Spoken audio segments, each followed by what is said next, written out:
What's up, everybody? It's your boy DJ Caesar Banana Ape in that correct order, and welcome to another episode of Reel Me In: A Movie Podcast.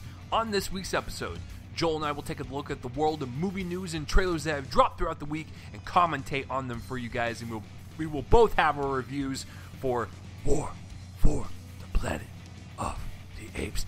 Did you see that? Did you see that performance? Did you see how emotional it was, you Academy fucks? You better give me a nomination, goddammit, and we'll discuss that further when we think about the movie. But what are we going to think about the movie? Or are we going to think about, is it good? Is it bad? Is it going to be just okay? Well, I guess you're just going to have to sit down, relax, and find out.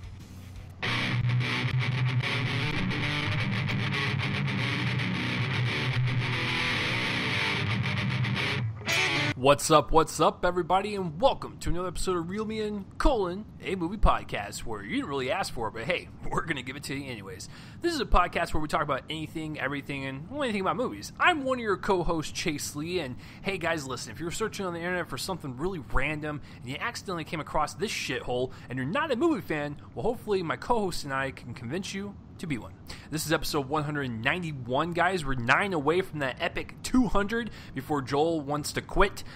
He will break down mentally eventually, but the day has not come yet. But yeah, we're episode 191, guys, and if you're new to the show, welcome. What we usually do is we look at some of the movie news and movie trailers that drop throughout the week, commentate on them for you guys, and we will have a review of some big movie, maybe a small movie, two small movies, two big movies for the main topic of discussion. On this week's episode, guys, just like I said in the intro, we will be reviewing War for the Planet of the Apes.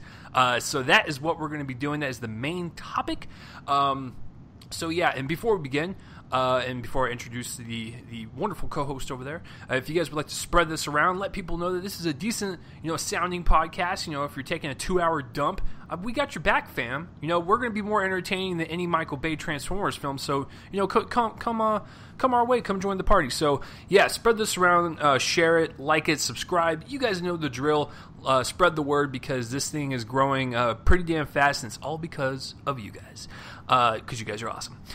Joel, how are we doing this week? What's going on with you and your life over there? Oh, this week, so the week before last, I was in a small car accident, nothing enormously serious, but I've been having to scrounge up funds to pay for the repairs, both of course, my car, and I kind of caused the accident, so the other person's car, and anyway, so I'm gonna be out some money, but that's basically the most, I guess, eventful thing. I've just been kind of enjoying my job, and yeah, kind of a weird week that way. Yeah, I mean, I go through a breakup and I drink myself silly every night. You go through a car accident, so it's like we just appreciate doing this for you guys. This is what takes our mind off of our shit weeks, is doing this glorious thing for you. So yeah, but my week overall is it's whatever.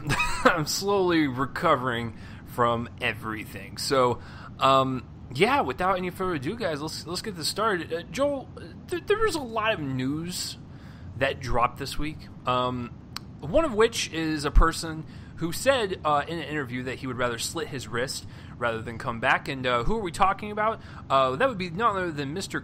Daniel Craig, from the James Bond franchise. He is reportedly going to come back for Bond 25. It seems like he made a deal with whoever's picking up James Bond. I don't know if it's Sony, if they got the rights back, because they were kind of like up in the air and whatnot.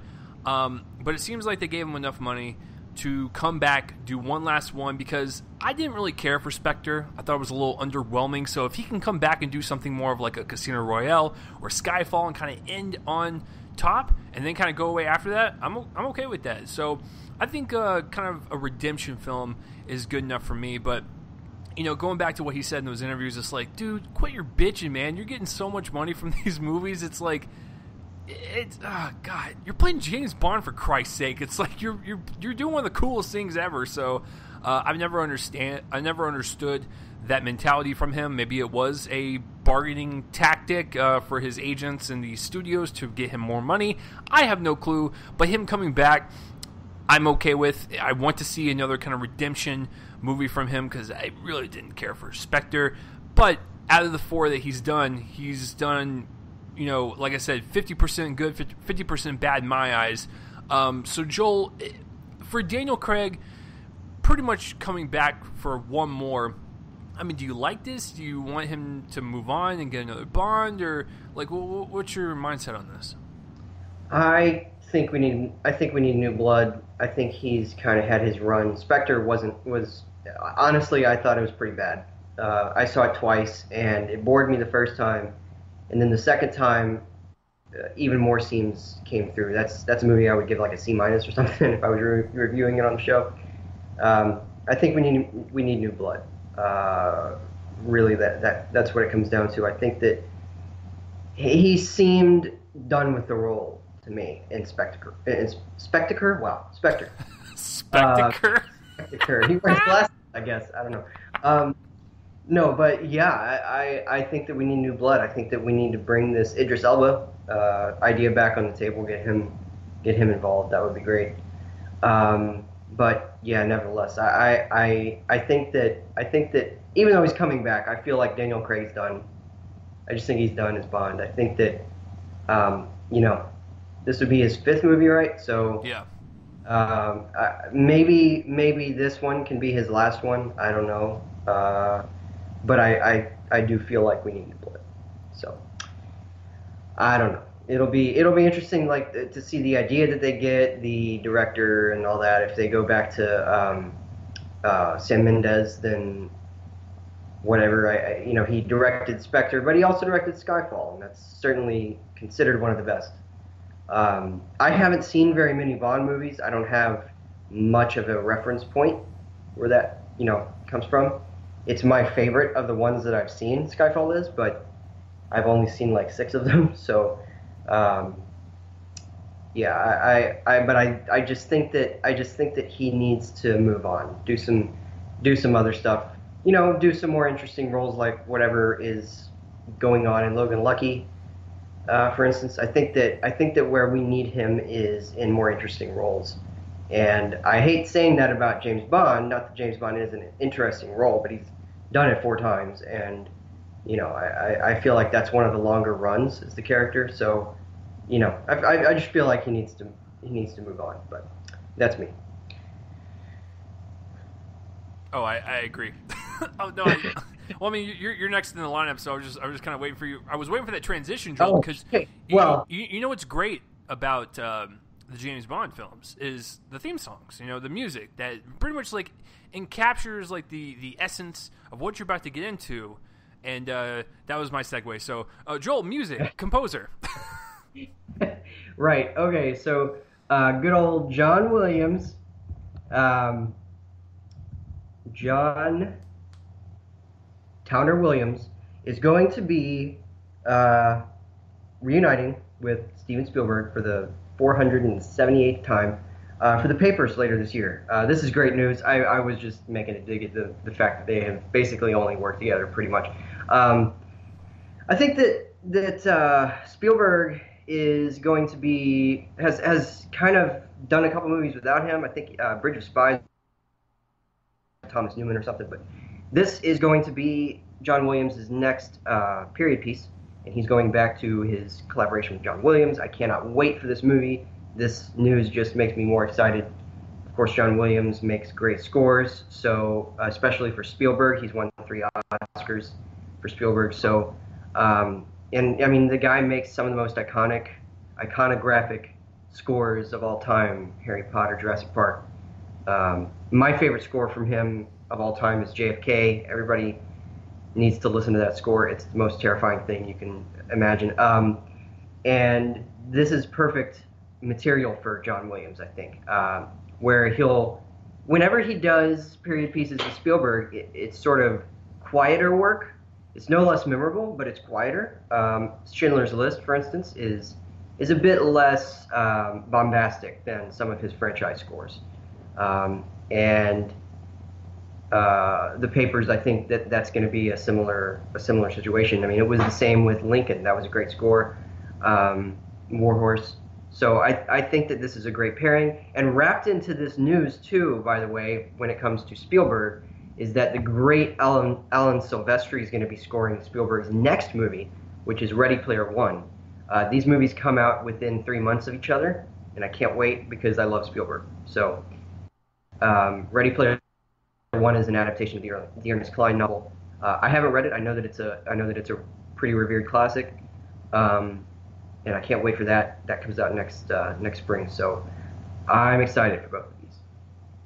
Yeah, I mean, it totally makes sense. I mean, John Williams and Steven Spielberg have one of the best working relationships in Hollywood. And, every time when I hear a story about this, I'm like, I start to cry a little bit inside because I'm like, oh my God, is this John Williams' last score? I mean, let's face it, the guy's old. Like, he's going to kick the bucket soon. I hate to sound morbid, but so that's why anytime when he does a big blockbuster or a smaller movie, I just get excited because we're getting another piece of Williams and his, career in front of us and, whatnot. You just kind of add to that, filmography and whatnot. But yeah, I mean, he's definitely one of my favorites. And I know a lot of people, especially within our circle, will say, like Star Wars and Jaws and whatnot. But to be honest with you, my favorite one that he's ever done is Jurassic Park. It's one of my favorite reveals of any movie, especially when Dr. Hammond's just like, "Welcome to Jurassic Park." Dun, dun,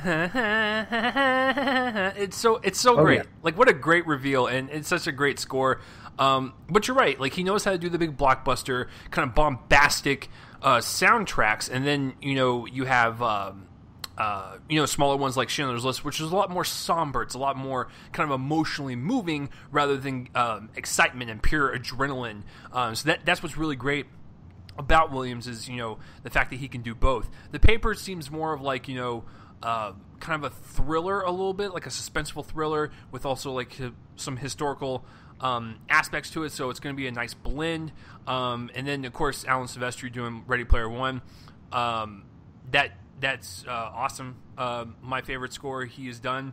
I know it's cliche, but I know he's done older films, so please do not chastise me for my age. But goddamn it, I really love that Avengers theme. It's really good. It sticks out, and you remember it. I like Back to the Future quite a bit. It's one of my favorite movies of all time, but I don't remember the score that well. And it might be just because the Avengers is new, it's fresh, it's only 5 years old, but that theme, man, when you hear it play in the credits, you remember everything in the movie, and that's the whole job of a composer, is to really kind of capture the essence of the film through music, so you don't have to see anything visually. So this is all around great news. And you know what, Ready Player One, Joel, it just makes me so happy that I got to meet what's his name? Ty Sheridan. When he came to Dallas during a festival and whatnot. It's just so cool that like he's from the same state as us, and like he's just kind of like blowing up and doing these big things. So good for him. But Ready Player One looks great. The Papers looks great. This is an all around great fucking piece of news. And speaking of great pieces of news, Joel, please introduce the next one. Yeah. So this is one of the most perfect pairings I've ever heard of. So of course Barry Jenkins, director of the pretty okay movie Moonlight. Joel, don't you ever say that shit on air like that ever again. Well, yeah, I mean, so, of course, he's coming off an Oscar win for Best Picture, and now he's picking his next material. And I'm telling you, I mentioned this movie on our Top 10 So Far podcast as the special mention. The documentary I Am Not Your Negro was about the social critic and civil rights activist James Baldwin. Well, he was also a novel writer, and Barry Jenkins is going to adapt his novel If Beale Street Could Talk. Now, I'm going to read the part of the press release, what the story is about. The film is the story of Tish, a newly engaged Harlem woman who races against the clock to prove her lover's innocence while carrying their firstborn child. It is a celebration of love told through the story of a young couple, their families, and their lives, trying to bring about justice through love, for love, and the promise of the American dream. What, perfect material for Barry Jenkins to tackle in this day and age. It is a, I don't think, I'm hoping it's 2018. I feel like it could be. That's what I think filming is in October, so probably Oscar season of 2018. So I am so excited. I mean, he made my number one film of 2016, my number three film of the decade so far. This guy is a great filmmaker, and I can't wait. It's such perfect pairing. This crucial, Black American voice adapting a crucial Black American voice. Like that's just so perfect. And the story sounds great. I mean, it's going to be a period piece, obviously, and I feel like that it's great. Unless, of course, he modernizes it. The story is a period story, I'm super excited for this. Yeah, I mean, I don't mean to over-exaggerate this. I don't know how Joel feels about it, but watching Moonlight for the first time in theaters, like when Joel and I saw it, it's definitely one of those like movie theater experiences I'll never forget. It was such a powerful film.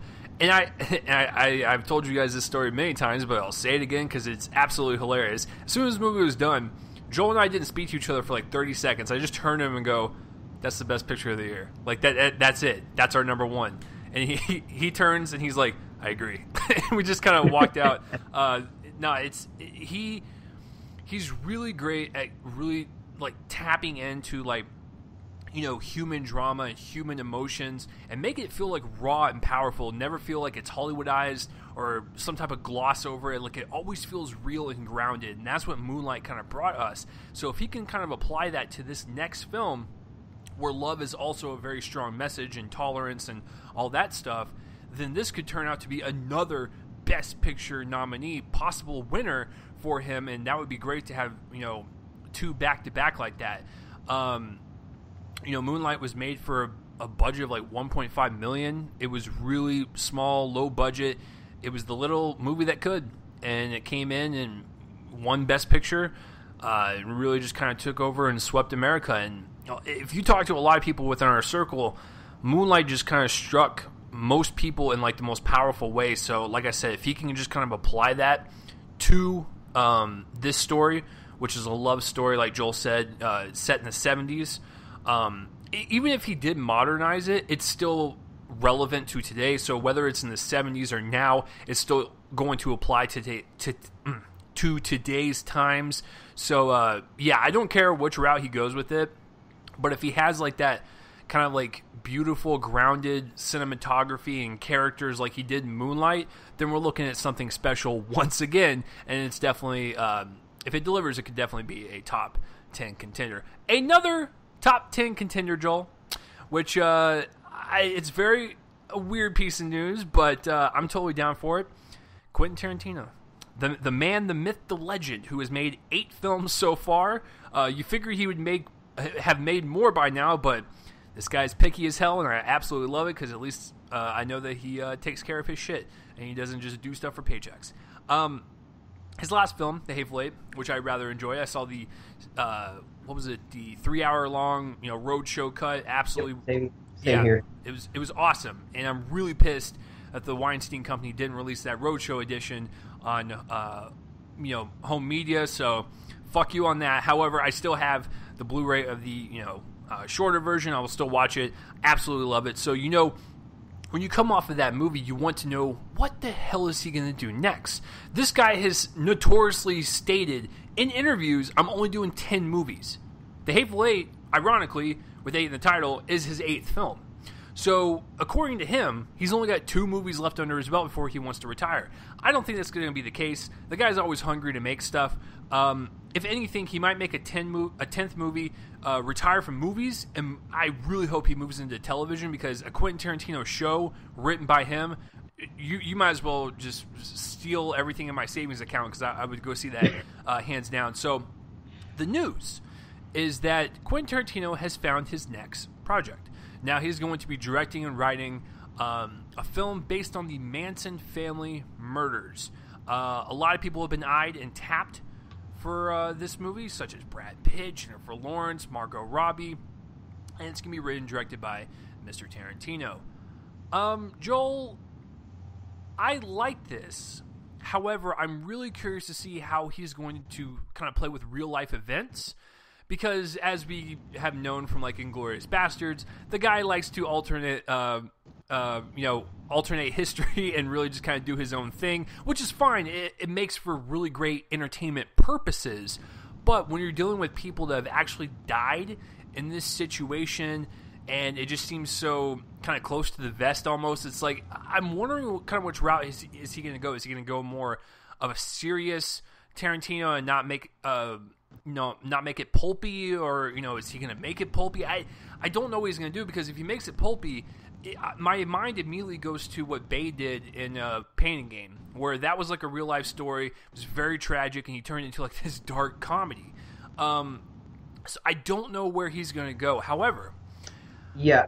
I was just going to say, like, real quick, like, Tarantino is really great at dialogue, and if he's going to deal with like mentally unstable psychopaths, I think we can probably anticipate some really great back and forths with if he casts Charles Manson in this movie or whatnot.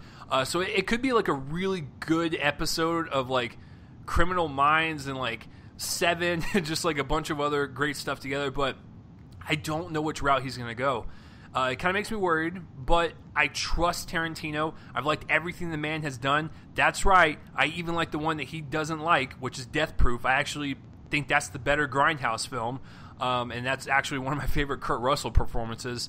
So yeah, I'm a Tarantino fanboy, but at the same time, I am a little worried because these are pretty heinous murders that have happened in real life, and I don't know what he's gonna do. Joel,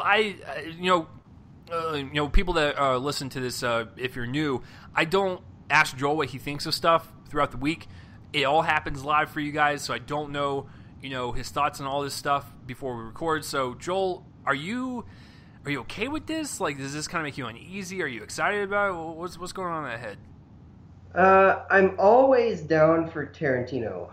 I think he's a great filmmaker, but I kind of agree with you here because, he said a while ago that he wanted to try a horror film.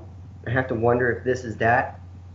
And if this is that, then what's up? What kind of treatment is he going to bring the material? Because, I mean, you're right. It's very, very, very, very, very serious stuff. The Manson family murders are horrible, horrible things. I have to wonder if, like, Brad Pitt is actually going to play Charles Manson. I can't imagine, because Charles Manson was young at this point, I believe. And so I just have to wonder. But, yeah, it's weird. It's a weird bit of news. It's going to be interesting to see if he can make it into one of his very idiosyncratic entertainments. But I don't know if this material warrants that treatment, or if he needs to maybe do a little bit of a more serious thing. He makes movies that incorporate a lot of comedy, even if they aren't comedies. And I just have to wonder if this is the right path. I don't know. We'll have to see. Once that first trailer gets released, we'll get an idea, I think, of what he's up to. His trailers tend to sell his movies pretty well in terms of tone and all that. I think he makes sure of that. So once we get some ideas about, or some details about, what he's going forward with, then I'll be a little more confident. But right now, it's really weird. Yeah, really. I think like the main word that Joel and I are both looking for when it comes to the trailer is, what is the tone? Like, seriously, like what is it going to be? I don't know. But Joel's right. We gotta see a trailer first. And I did my research on it, but I forgot. So Joel, I don't know if you spotted it while looking up. Are they shooting this fall, or is he like? Because I remember, like, I was reading, like, he got done with the script. So I don't know if it was like his first draft or his final draft. Did you? I believe that. I think it was similar. In fact, that's why I was a little surprised that that what I read about the Barry Jenkins thing was that it was shooting in October, because I think this might start in October. I think the filming might. So it might be that it's going to be ready for. Well, we never know with Tarantino, but it might be ready for next Oscar season. The 2018 for 2019. So I don't know. It'll be interesting. But I think it is shooting this fall. Okay, yeah, and if you guys want to know a little tidbit about me, I actually like modern Tarantino more than older Tarantino. I love me some Reservoir Dogs, Pulp Fiction, Kill Bill, the whole nine, but for some weird reason, everything that he's done since Death Proof, Inglourious Basterds, Django Unchained, The Hateful Eight, they just clicked with me a lot more, and I've enjoyed his modern stuff. So, if he can kind of take this Manson family murder thing and make it actually like a serious drama suspenseful film, who knows? We could see a different Tarantino, and it could really kind of blow everyone's fucking minds. I just Tarantino is one of those guys to where I wish I was a fly on the wall and just see how his mind works when he writes, because he's one of those old school people that actually writes everything in notebooks. He doesn't type anything out when he's writing his scripts. He's said that in interviews, and I want to see that. I want to see the madman kind of go at work and just see him do his thing, because he's definitely one of those interesting filmmakers. But can't wait, but also a little hesitant. So Joel, also can't wait, but a little hesitant. What's going on with this Eastwood movie? Yeah, so his next movie, his follow up to two recent history movies, if you will, with American Sniper and Sully. He's making a film called the 1517 to Paris, and of course for us Americans, that's the 317 to Paris. If you follow military or international time, this one is about the thwarting of a terrorist attack in France, and this is interesting because I'm looking forward to it on the basis of that premise, because three men stopped a man from shooting up a train with an AK-47, and anyway, he is casting the three men as themselves: Anthony Sadler, Alex Skarlatos, and Spencer Stone. This is interesting, and it gets more interesting once we get into who else has been cast. I'll get into that in a second. But nevertheless, I think that this is a very interesting idea. He's adapting recent history and then adding a very authentic element to it. And he's known as being a very, very quiet, very reasonable man on set. I feel like if a director with a bigger, ego or persona or whatever did this, they probably wouldn't work well with three men who haven't acted in their life. Of course, there's always going to be the authenticity of the fact that Sadler, Skarlatos, and Stone all actually took part in this.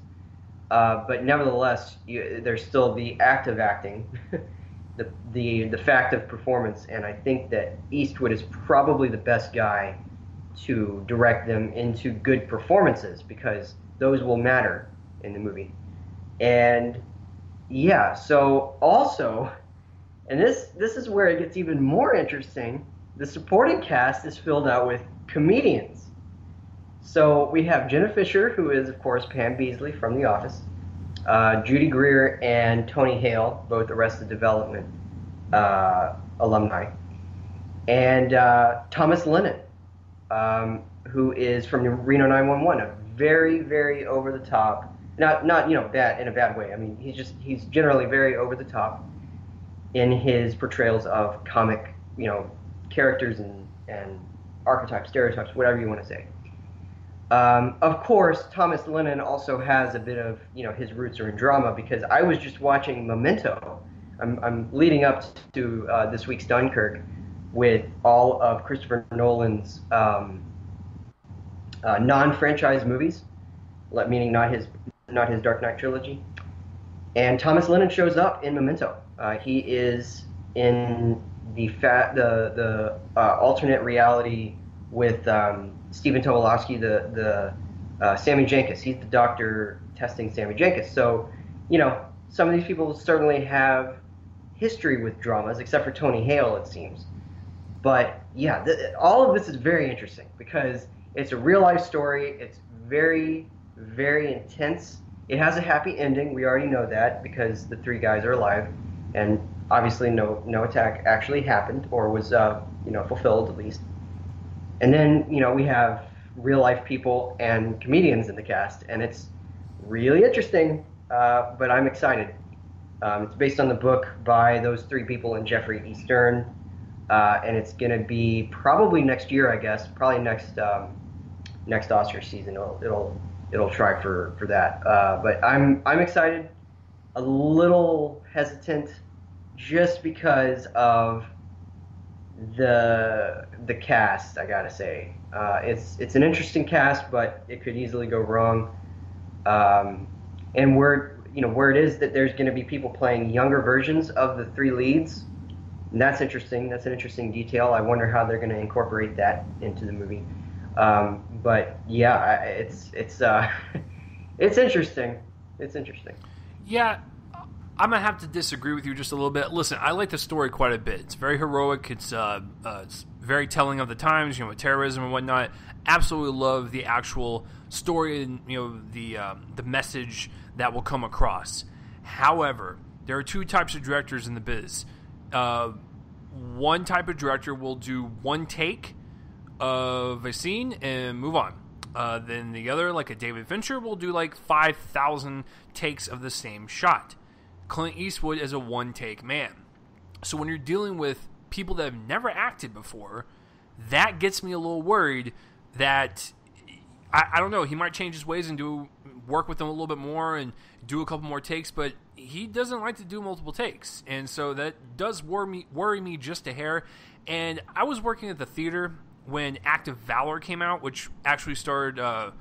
Yeah. What was their branch? Navy SEALs. Yeah. Okay. So I saw bits and pieces of that movie, and the acting was not that good. So, but the action was authentic because these are real life gentlemen who have worked with, these types of guns and these types of scenarios. So they were able to sell the action, but the drama, not so much. So if Eastwood wants to go for like this Oscar-worthy movie, casting the real life people, I get it, but at the same time, does worry me just a hair because he doesn't like to do multiple takes. These gentlemen have never acted in their life. Because Joel's right. You can hire the real life people, that's fine, but movies are all about, it's performance. It's a performance based thing to where you need to sell us on this actual situation and whatnot. So I don't know. I don't know, to be honest with you. Looking forward to the movie. Sounds really cool. As long as there's no fake babies in there, then we're good. I still remember that baby, shit. People need to get over the fake baby. I'll tell you. Well, Joel, I'm never going to get over the fake baby. When you're sitting there in the theater and Bradley Cooper is coddling the damn thing, it's got the worst ADR baby whines, and he's just like, "It's okay, little Jeremy," or wherever the fuck it was, and like you could tell it was a plastic head. I couldn't tell in the theater because I wasn't paying attention to it. It didn't come up until after the movie came out. Then I think I saw it again on Blu-ray, and that's when I noticed. And then I still didn't care because I had so much else to worry about. The thing with the fake baby is overwrought. But nevertheless, I don't think so. Act of Valor was awful. That movie was just about. For me, I think I gave it like a D-. I might have given it an F. I can't remember. But that movie was horrendous. It was. Well, so with movies like that, does this not worry you for this one? I think that I'm not worried because I'm such an Eastwood fan, especially American Sniper. I know that a lot of people, including you, are kind of lukewarm on it. But for me, I thought that it was an excellent movie. It's right outside my top 10 that year. I think that he is able to, especially in the past, he's been able to do this kind of military, sort of kind of military story very well, especially with films like Flags of Our Fathers and Letters from Iwo Jima in the same year, just months from each other. And he's done it variously in the past, and I think that he is able to approach the U.S. military with something that's far, far less than just empty nationalism, which was the problem, the main problem with Act of Valor.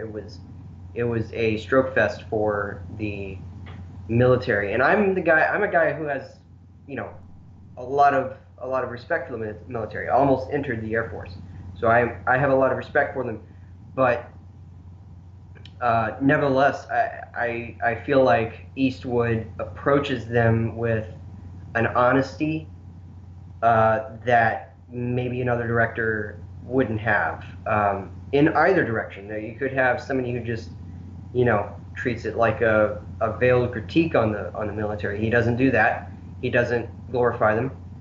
He just kind of treats them with honesty, and that's for me what American Sniper was all about. I think that he's able to balance that kind of story with an honesty. Maybe not a realism, because we have to be careful of the word realism in movies now. But nevertheless, it's not going to just be like a a big stroke fest for the military. That's how I can put it in. I get that. It's just, you know, if you're going to be the three main people and you've never acted in your life, it's going to be a little kind of challenging to jump over that hurdle. It is weird for sure. I think that I think it is odd, but I'm certainly excited to see where he goes with that. And again, this is going to be another thing where the trailer gives us some idea of, you know, how they're doing in the movie. You can't fully judge on the basis of a trailer that has backfired before, but nevertheless, you know, could give us some indication that that was the right call. Yeah, I mean, you know how cool it would be if this movie came out and like one of those three guys got like nominated or something. Yeah, I mean, fucking dope. Feels unlikely. Yeah, of course. It is possible, maybe less probable than possible, but nevertheless, yeah, it'll certainly be weird. I can't imagine being them, by the way, like being approached by Clint Eastwood. Hey, so you thwarted this attack. Could you act this in a movie for me? Like, it's just so weird because, yeah, you know, they are all three military men. Two of them are in the one of them. Let's see. Actually, I think maybe there's one of them that isn't in the military. I'm not quite sure about that. But one was in the Oregon National Guard, the other one was in the Air Force. So I have a feeling like, you know, this attack was this intense. You know, the issue of PTSD has to come up, and I just have to wonder what it's like to be in their head. You know, especially as the filming's about to start, and they're having to play all this. You know, it's going to be an interesting experience in the theater to watch the men who stopped the attack act as the men who stopped the attack. And of course, that sentence is important because with the fact that this is a movie, regardless of the fact that they are playing themselves, they become characters. Like, they are acting as characters known as themselves. So that was just an important wording in the sentence, and I wanted to bring that to light. They are Anthony Sadler, Alec Scarlatos, and Spencer Stone playing Anthony Sadler, Alec Scarlatos, and Spencer Stone.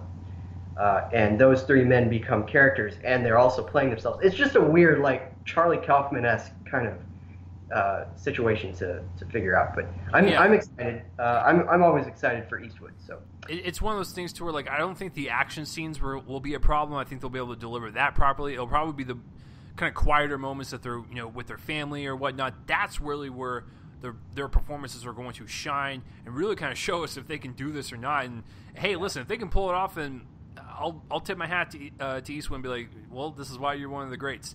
All right, so speaking of one of the greats, one of my favorite movies is good old Al Pacino and good old Scarface. And that is a remake, by the way, for all those people bitching about remakes. It's a great movie, very iconic. Brian De Palma directed and whatnot. So it was only a matter of time before we'd remake Scarface again, which it is coming. Diego Luna will play the main character, and it's going to be set. Was it Mexico? Yeah. Okay, I believe. Yeah, because sure. I mean, the De Palma version's in Cuba, So, anyways, so that's going to be coming out. And David Ayer was supposed to direct, but he is stepping down. I don't know if this is like true, so take this with a grain of salt. But if this is, I want to know what the fuck is going through Universal's head. So apparently, David Ayer gave him a script, and Universal came back at him and said, "This is too dark." Joel, I have to ask you a serious question. If you and I were to write a script about a fucking murderous drug lord, obviously it's going to be rated R if you want to capture the kind of essence of what this character is all about. So what was in his script? Did he have a scene of Scarface like driving a fork into someone's anus? Like what kind of dark shit are we talking about? Like when you watch the Pacino version, it's a hard R. Rightfully so. So what the fuck was in the script? So if this is true, Universal, that tells me a couple things. One, you're a little scared about pretty much like going to the limits with this movie. And two, if this is true, it gives me the inkling that you might want to make this like a hard PG-13 or something. Like it's just, no. Like it's fucking Scarface. So if he left because it was too dark, God bless David Ayer. I want to read that script in because I want to know what the hell was in it. But also, on top of all that, when he's gone now, and this movie's supposed to come out next year, so and they haven't even started shooting it. So I don't know. It seems like this movie's just in disarray, and it seems like everything related to Star Wars is always, going down the tube. And you got the Han Solo thing. Diego Luna was in Rogue One. Disney's falling down. The Empire's coming down. Everyone. The Mouse House is no more. No, it just seems like bad luck is just strung throughout everyone that's involved with the Disney picture. So Joel, if this is true and Universal said it was too dark, like, I mean, can you explain this to me? Well, no, but I feel like I'm about to say yes, but no, but I feel like there's two questions here. One, if the screenplay was absolutely within the wheelhouse of the '83 movie, then you're right. I mean, what's Universal thinking here? But if Universal had a point and were actually correct about it being dark, what was in the screenplay that was too dark for a Scarface movie? What was he punting babies off of a balcony? Like, what were we doing? Was it just like a Serbian film too? Seriously, a Serbian sequel?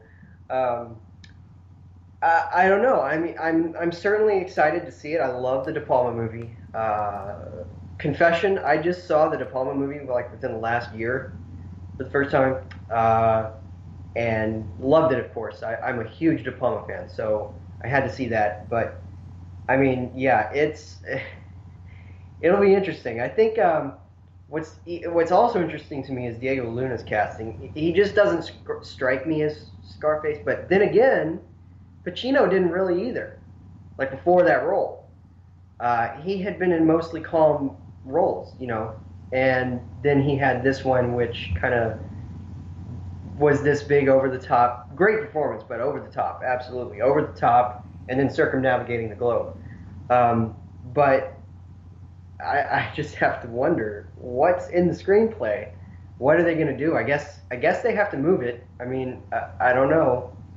I feel like they have to move it.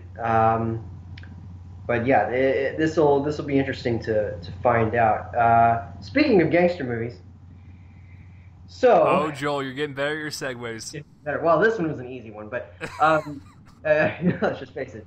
So, Mr. Martin Scorsese, one of the greatest filmmakers ever, probably the greatest filmmaker living. He's going to be directing a gangster movie. He's going back to his, well, not his roots, but whatever, to his most popular, or at least most critically popular genre. For The Irishman, this is, of course, the Netflix movie, and we got some casting news this week. Some of it's unconfirmed. Al Pacino's deal is still closing, although he's apparently going to be in it. Harvey Keitel and Bobby Cannavale are in talks. Just yesterday, it was announced that Ray Romano would be in this, which was great to hear after just seeing The Big Sick. He's terrific in that. But of course, the main stars are going to be Joe Pesci, who finally said yes to the role. He's apparently said no like 50 times because he wants to remain in retirement. Of course, I mean, I'm sure that Martin Scorsese like dangled a little sign that said, "You're a funny guy," and then he just said yes. I don't know. But of course, the main star is going to be Mr. Bobby De Niro, who's going to be playing Frank Sheeran, and apparently he had a role in the disappearance of Jimmy Hoffa. I have to wonder here: is Al Pacino playing Jimmy Hoffa? Could be. That'll be really interesting to find out because we don't know any details about his role yet. But I have to wonder: is it possible that he's playing Hoffa? Is Ray Romano playing Hoffa? Because that would be crazy. And the movie kind of sort of about him, to have Everybody Loves Raymond play the main subject matter.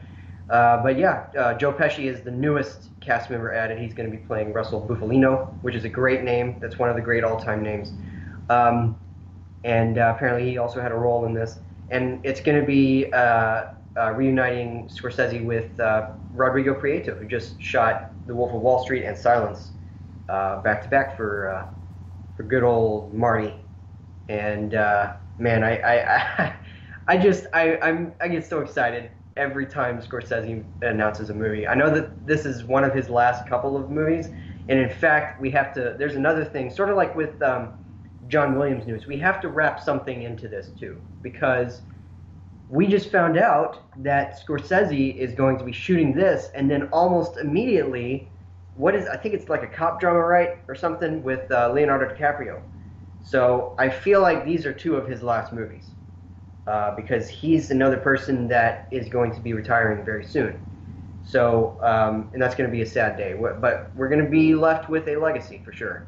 And this is the next, natural progression for him to direct, to go back to some of his casting choices of previous years, and to direct a gangster movie. And I cannot wait. Now let's just coax Daniel Day-Lewis out of retirement and then get Michelle Pfeiffer in here, because I want an Age of Innocence reunion. Come on, Marty, you can do it. Maybe Winona Ryder too, because she was in that. But nevertheless, I'm super excited for this. Netflix is on a roll. They got a Scorsese movie. They are hitting the big time, and I'm super beyond excited for this movie. Yeah, I want to hire Martin Scorsese to inspire me, or get my lazy ass to like motivate myself throughout the day. Because if he went to Joe Pesci 50 fucking times, I don't know what his persuasion tactics are, but apparently they worked. They wore him down. Mr. Pesci was probably in some retirement home in Florida, and Scorsese was like, "Come on," and then Pesci's like, "Fuck it, fine. I'll do it." That's probably what he said. I mean, no, this is great. I'm glad he finally signed on. This will probably be the last thing we ever see Pesci in. So the fact that it's going to be a Scorsese film, which kind of boosted his career in the first place, with Raging Bull, Goodfellas, and Casino, I think is great. It comes full circle for Pesci, so it's absolutely wonderful. Yeah, they just need to nail down Pacino and everyone else, and we're gonna have a star-studded cast for sure. But yeah, I want to know what his tactics are, because if it was reportedly over 50 times, it's pretty amazing. And I was also reading that he did the same thing with Goodfellas. He didn't want to come back at all and do a movie, and he persuaded him, and he wore him down, and he did. So apparently Martin Scorsese is the best salesman ever, because he has done it twice now. So, yeah, I think that's really cool that he's doing... If you want Pesci to perform at your birthday... Call up Martin Scorsese's representatives, tell them the situation, and get him to do it. Yeah, just wear him down. With birthday parties, you gotta ask him 100 times. So that's the caveat. But no, but that's great that he's doing two movies back to back. I'm still waiting for the when he gets started with the Leonardo DiCaprio Devil in the White City, about the first serial killer. Do what? If he does that, that'll be great. Yeah, I mean, he was in talks to do it. So I mean, I hope that he can nail DiCaprio and get that made, because that one and The Irishman are probably my most anticipated from him. But I'm still looking forward to the second one that he is doing. after The Irishman. So, what about you guys? What are some of your favorite news stories of the week? It's a pretty great news week. Joel, if you had to pick one of them, which one are you going with as your favorite? Oh boy, might have to go with the Barry Jenkins directing If Beale Street Could Talk, just because that's such perfect pairing of director and material. It's just a dream come true, basically, for him. Yeah, and I would do that as my second pick. Believe it or not, I'm going with the Tarantino story just because this is so different than what he's done that curiosity has definitely killed several cats because this movie is now like on my radar for whenever it comes out. So yeah, speaking of movies that are on our radar, let's get into the trailer section, guys. We have a lot to talk about. Some of them we can definitely whiz through very fast because some of them are awful. All right, so the first one. Joel, I'm really not much of a tennis person, but I do know who John McEnroe is. So what is the first trailer up for discussion?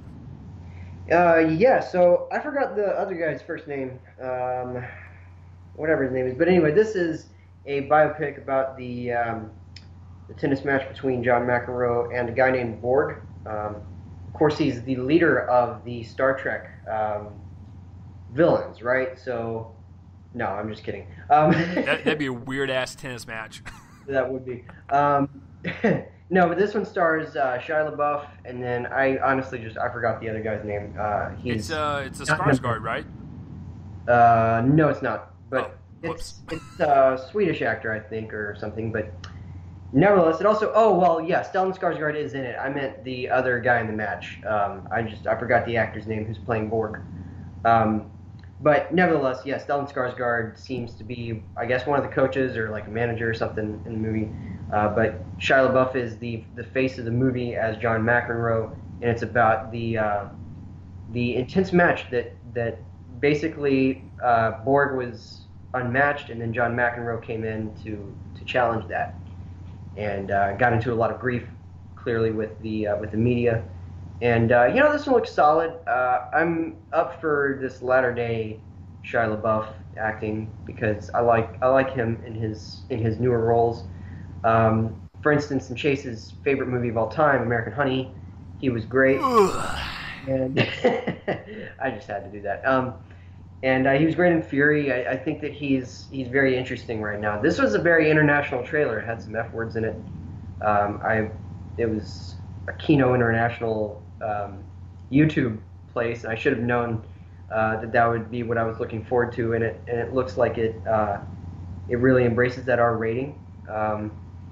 They both look like very intense performances from the actors, so I'm looking forward to it. It doesn't look overwhelming or anything, but it looks good. Yeah, I mean, listen, I like Shia LaBeouf a lot, but his antics are starting to become very overwhelming. He just got arrested again, made some racist remarks, and it's like, dude, you gotta calm that shit down. Like, you're actually like doing good post Transformers, so please lay low. But yeah, I mean, he's ever since I saw Nymphomaniac, that is where I was like, you know what? Like, Shia LaBeouf, he's always had the goods. He's just sometimes he doesn't want to. He'll do like a Transformers or you know something really strange. But yeah, the trailer I thought was really good. It was really solid. So we got 2 tennis movies coming out this year. That is always, I guess, a cool thing, I guess. But yeah, the performances look outstanding. They look like they're going to be really strong front-leading performances. Possibly some nominations, I don't know. But definitely a solid film for sure. Joel, do you know what's not a solid film? The next one I'm going to be talking about. It's very weird. It's very strange. You guys know me. I'm a very strange human being, so I like to scour the internet for some very odd trailers. This one's definitely odd. This one's called Dave Has a Maze. And, Dave Made a Maze. Dave Made a Maze. Dave Made a Maze, excuse me. I must be really fucking tired because I had my notes in front of me as I was reading and I still messed up. Dave Made a Maze. The trailer opens up with this. So get this. I believe it was like his girlfriend or whatever comes through the apartment door and there's like, it looks like a fort, right? Like, it looks like kids have been playing around in the living room. There's like a little fort. And she's like, oh, where's Dave at? And, Dave's like, I'm down here, I'm stuck, I'm lost. And she's like, what? And she like goes through the front door of like this little fort, and there's actually like a gigantic fucking maze that this man built, and he's lost down there. That's the premise. You know what? Yes, is it a strange looking movie? Sure. But I think what Swiss Army Man taught us last year was like, you can have a fucking farting corpse in your movie, and it could be one of the best movies of the year.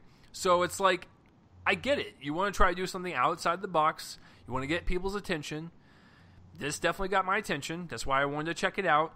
And Joel and I were discussing this earlier before we recorded, and could have, like this kind of like, yes, like goofy sense about it, but also like have some heart to it, have some really good heartfelt moments. So it could be one of those like nice little indie movies that Joel and I might watch at 2 a.m. on a Friday because we have nothing else better to do, and then we text each other going, hey, that wasn't bad, and then we move on to the next movie. So I don't know, it could be something, but I always like kind of like weird indie movies, so I'm actually totally down for this one. So Joel, Dave made a maze, definitely the weirdest trailer for this week.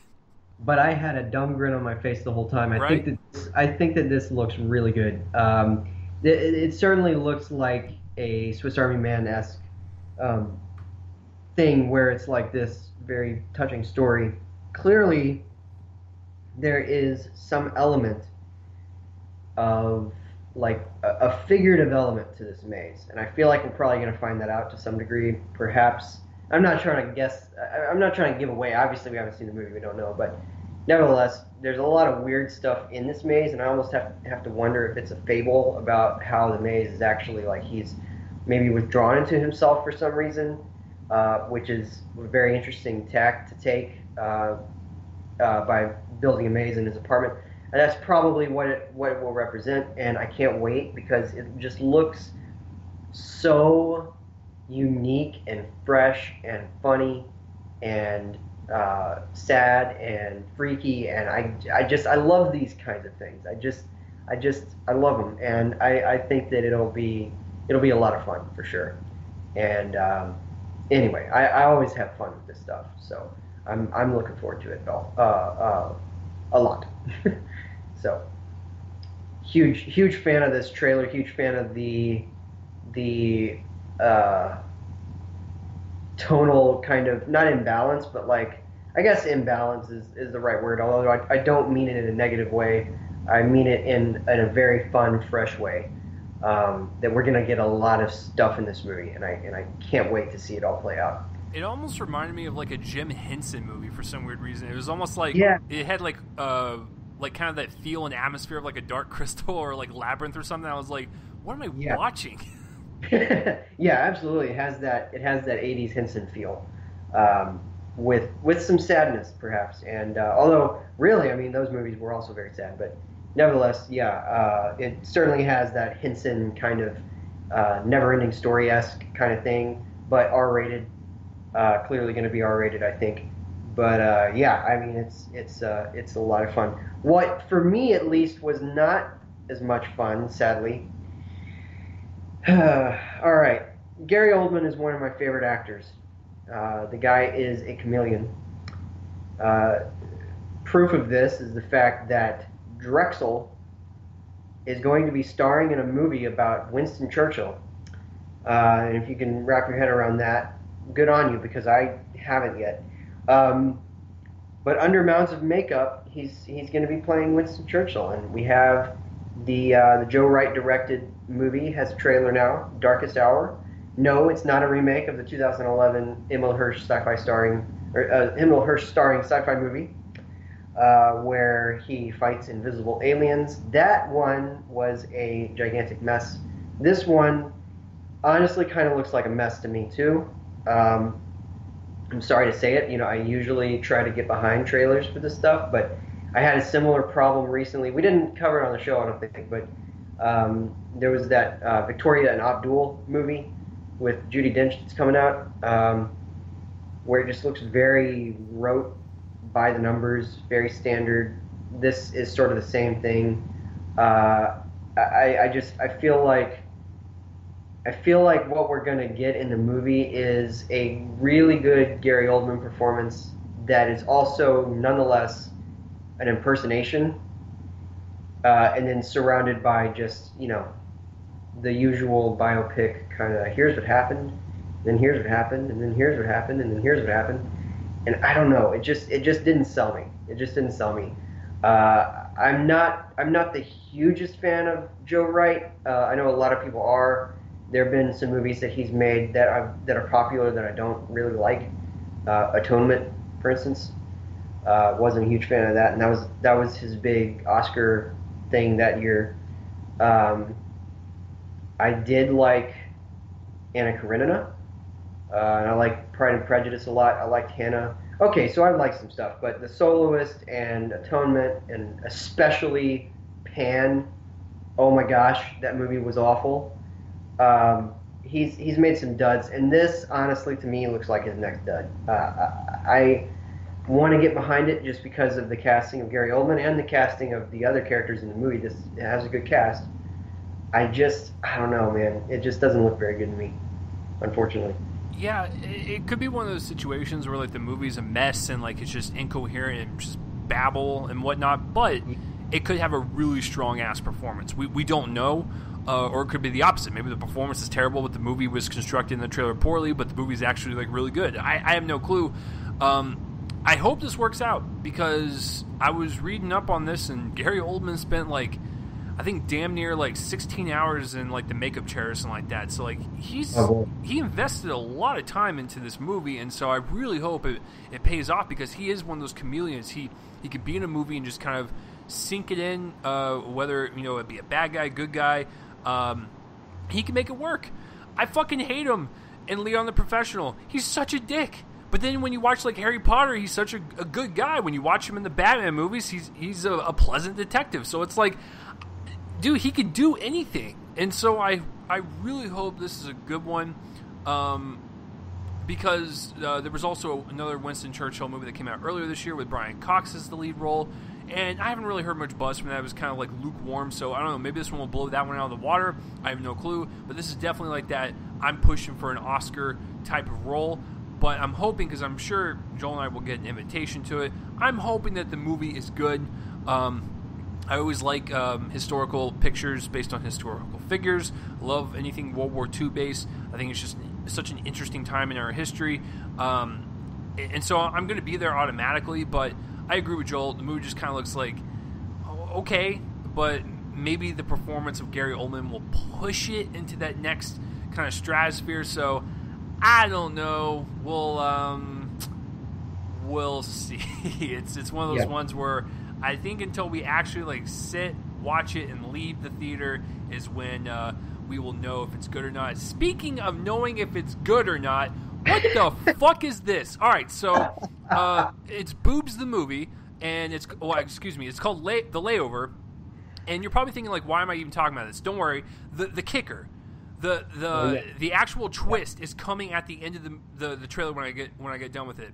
So it stars Alexander Daddario, True Detective, awesome, fun in San Andreas. I'm okay with her, and terrible in Baywatch. But and then the second one, fucking Kate Upton, who was in The Other Woman.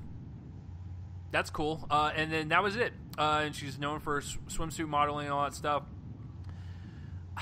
So they go somewhere, they get stuck somewhere, they're in a layover, they go after a dude, and you're sitting here watching the trailer, and first of all, it's unfunny.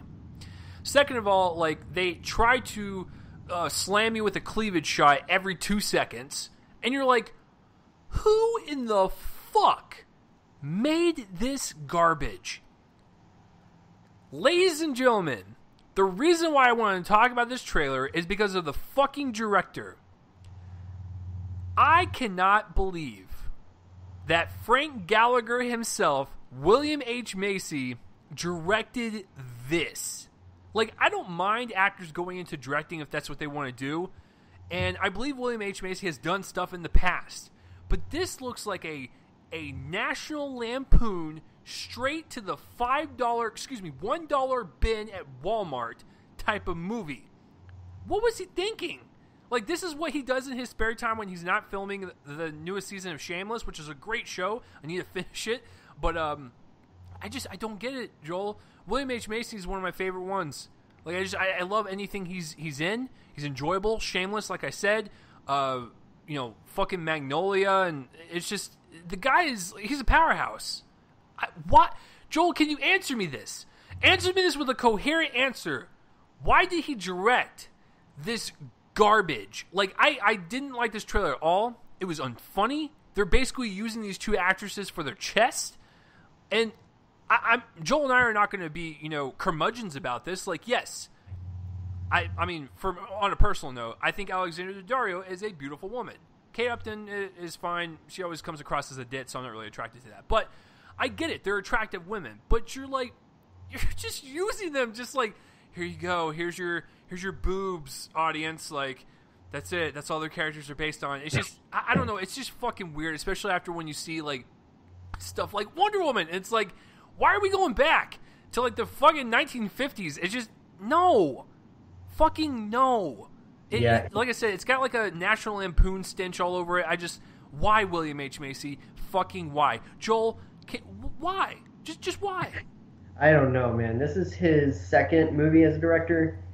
I didn't see the first one. It was called Rudderless from a couple years ago. It was a drama, and of course now he's making this. It's weird. I guess he needed the work, but no, he doesn't. Like, do you know how much this motherfucker gets paid on Shameless? Like, he's doing just fine. Well, yeah. I mean, you're making a good point. It really looks dumb. This is not the only movie he's directed this year. He's got another one starring Grant Gustin from The Flash called Crystal. I don't know if that has a release date yet, but yeah, I don't know.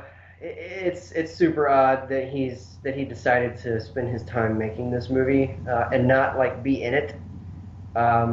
You'd think that maybe he would try to find like some excuse for himself and just kind of put himself in a role. Hey, to be honest with you, Joel, I would actually forgive this movie a lot more because it would be kind of like a funny twist on it, like the whole trope of like the good-looking dude. What if he was the dude that they were going after? I would be totally okay with that. I'd be like, well, that's different. Like, I'm actually intrigued now.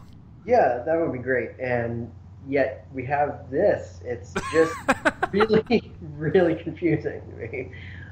It's so unfunny. I never saw The Other Woman because I didn't want to put myself through waterboarding torture.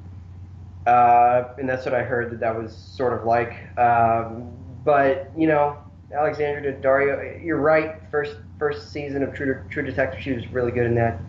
But I haven't liked her really in anything else that I've seen. I thought that she was... I think that she has a charisma problem. Yeah, I'll agree. A major charisma problem because Texas Chainsaw, awful in that. Oh. I thought she was awful in San Andreas. I hate that movie though. And then that movie, like, I'd rather watch that one on repeat than Baywatch any day. Like, it's fine, like popcorn fluff. I prefer Baywatch slightly, but oh, Joel, my son, what are you doing? Sorry. No, I don't really like her very much, other than the True Detective season, and even there was a bit of like objectification of the character's physical form. Oh, of course, we all remember that episode, Joel. Right. But nevertheless, I mean, it'll be weird. I'm not seeing this movie. I can tell you that. Joel, I'm not even like, I don't know how you were when you were watching it, but like I was sitting there. Disbelief. I was just like, what is going on? Yeah, no, I was sitting there watching the trailer. Name at the end of it. And the trailer was like I said, first of all, unfunny, and I was like, "What is this, 1997?" And like I was like, "Okay." And as soon as William H. Macy's name popped up, I was like, "What?" Like, that's exactly my reaction. I was like, "Why?" This was not the path that we wanted Jerry Lundegaard to go down. Just not the path. I mean, this is worse than anything that Jerry Lundegaard previously did. All right. So, All right. Well, moving on from that lovely trailer, we move on to another one that kind of surprised me. I had no idea this movie was coming out or that it existed. It's called Pilgrimage, and it's kind of hard to really like put a bow on any sort of plot, but it's really just a trailer that captures a frame of mind, I guess. But it sort of had, I don't know if Chase has seen this movie. It sort of had Valhalla Rising kind of feel to it. It's got a similar visual look. This one stars John Bernthal, Tom Holland, straight out of Homecoming, and Richard Armitage. I was trying to figure out his name, but Thorin Oakenshield from the Hobbit movies is in this. And yeah, I mean this one really surprised me. It takes place during medieval times. It's a story about religion, and which is heavily implied by the name. And I don't know. I mean, I think it looks really solid. The visual aspect of it, especially. And so I really like this trailer. It's kind of under the radar, as I said. I mean, I didn't even know that it was coming out or that it existed or anything. Tom Holland's on a roll, though. He's in two of the best movies of the year. And so I'm excited. I don't know when this comes out. I'm assuming sometime later on this year, but nevertheless, I'll be there. Yeah, it's and I mean this in the best way possible. It kind of reminded me of Silence from last year, which is good. Like I like that. I like the visual style of it. It reminded me of Silence. The subject matter of religion, what you believe and your beliefs and how your beliefs can be tested. And the reactions some people have to them. Yeah, exactly. So, but yeah, this one kind of caught me off guard too. But it popped up, like I said, in my Festival Indies YouTube subscription, and I was like, "Ooh, interesting, Tom Holland." And I get it. Like this studio, whoever's releasing it, I forgot, is like, "Hey, listen, Tom Holland Spider-Man now. We got to release this shit." I totally get it on a business move, but it also does look like a good movie, and it doesn't look like garbage for. You remember when Jennifer Lawrence fucking blew up, and 6 months later, the house at the end of the street, we got to release it. It's like, yeah, but that movie was garbage. But like this one looks really great, and Joel, said it. He's in two really good movies this year with The Lost City of Z and of course Spider-Man. So Tom Holland's on a roll. He's really kind of expanding himself beyond the impossible from way back in the day when he was just a little kid. So he's definitely kind of growing as an actor. And this looks like kind of like that Andrew Garfield performance in Silence, where it looks like it could test his acting ability to see how much Tom Holland we can actually see on screen and how far he can push it, because that's always been one of my favorite things in any movies, when I recognize an actor that's been very good and stuff, very serviceable, but holy shit, there's that one movie where they pushed it to the limits and really kind of showed their capabilities. So yeah, I mean that's an interesting and I'm sorry for the joke I'm about to make. That's an interesting analogy there with Andrew Garfield, because we have a Spider-Man actor, two in a row now, who have moved from that role into one about medieval religion and violent retaliation. And then I was thinking, we need to get Tobey Maguire into one of those roles. But then I realized we already have that. Do you know what it is? Yeah, the fake trailer in Tropic Thunder. Yes. I was just about to go there. I was like, Joel's setting up this softball, and I really hope he's about to mention the fucking gay scene in Tropic Thunder with him and Robert Downey Jr. Yes, Satan's Alley. Oh my god. Okay. Sorry, I had to. I love that movie. I just recently watched it again. It's so great. Immediately thought of that. But all right, so oh yeah, so the next trailer is yours. Go ahead. Sorry. Oh shit. Yeah, I am next. Whoops. So this one is Lucky, and this one stars Harry Dean Stanton and David Lynch and a couple other smaller indie actors who you would see their face and whatnot and pop up in other things, and you'd be like, oh yeah, that guy or that woman. So this one, basically, Harry Dean Stanton plays a guy named Lucky, and we just kind of see him go throughout life as this, very old gentleman that's just kind of, probably on his last legs in life and really just wants to kind of live it and not have any regrets about anything. So this one has kind of like a Nebraska feel to it. You know, the film from a few years ago starring Bruce Dern. And I really enjoyed this trailer quite a bit. This looks like one of those movies that's going to have a really great performance. And from all the stuff I've been hearing from festivals and even the critic quotes in the trailer, it just seems like Harry Dean Stanton finally is going to get his due. Because if you look this guy up, he's done a lot of movies, but he's been more of like a side character or like a background person. He's never been like the lead, the front man. And this is going to really kind of test his acting and really kind of show us what he's made of, because he's literally the main focus. Like, it's just him kind of running throughout the city and whatnot, and or this little town, and he's going to have to carry the movie. And it looks like this trailer, he's going to do that. It looks sweet. It looks charming. It looks heartfelt. It looks like it's going to be really just kind of breath of fresh air, just about a guy who's really old, just wanting to enjoy life. And of course, it's got my boy David Lynch in there as one of the actors, which is very strange just to see him act in something and not be involved in the writing or directing process. It looks like he's playing his character from Twin Peaks, the kind of deaf FBI agent that's got a bunch of conspiracies and shit. But yeah, I really like the trailer quite a bit. It looks like it's going to be one of those like really kind of small, quiet indie films with a powerful performance. I know for a fact that when we get the invite, Joel, I'm signing us up, because it's going to be one of those good ones. Yeah, this one looks like it's kind of inevitably going to be one of my favorite movies of the year. This is the kind of thing I go to the movies for. This kind of very small but distinctive looking movies that it also looks lush. Like the cinematography looks gorgeous. Yeah, and so I'm hugely excited. I will admit that I am not well versed in David Lynch. I'm trying to be. His movies are long, but I will tell you that I have borrowed one movie, Inland Empire, from my esteemed co-host, and I bought several weeks ago. I bought The Straight Story, which is his like very non-Lynchian movie, and that one has Harry Dean Stanton in it. So I'm interested. I haven't seen Stanton in a lot, so I want to get that changed before I see this, because the trailer made it very clear with one of the critic quotes that it's like all of his career has led to this movie. So that's what I'm getting from the reactions.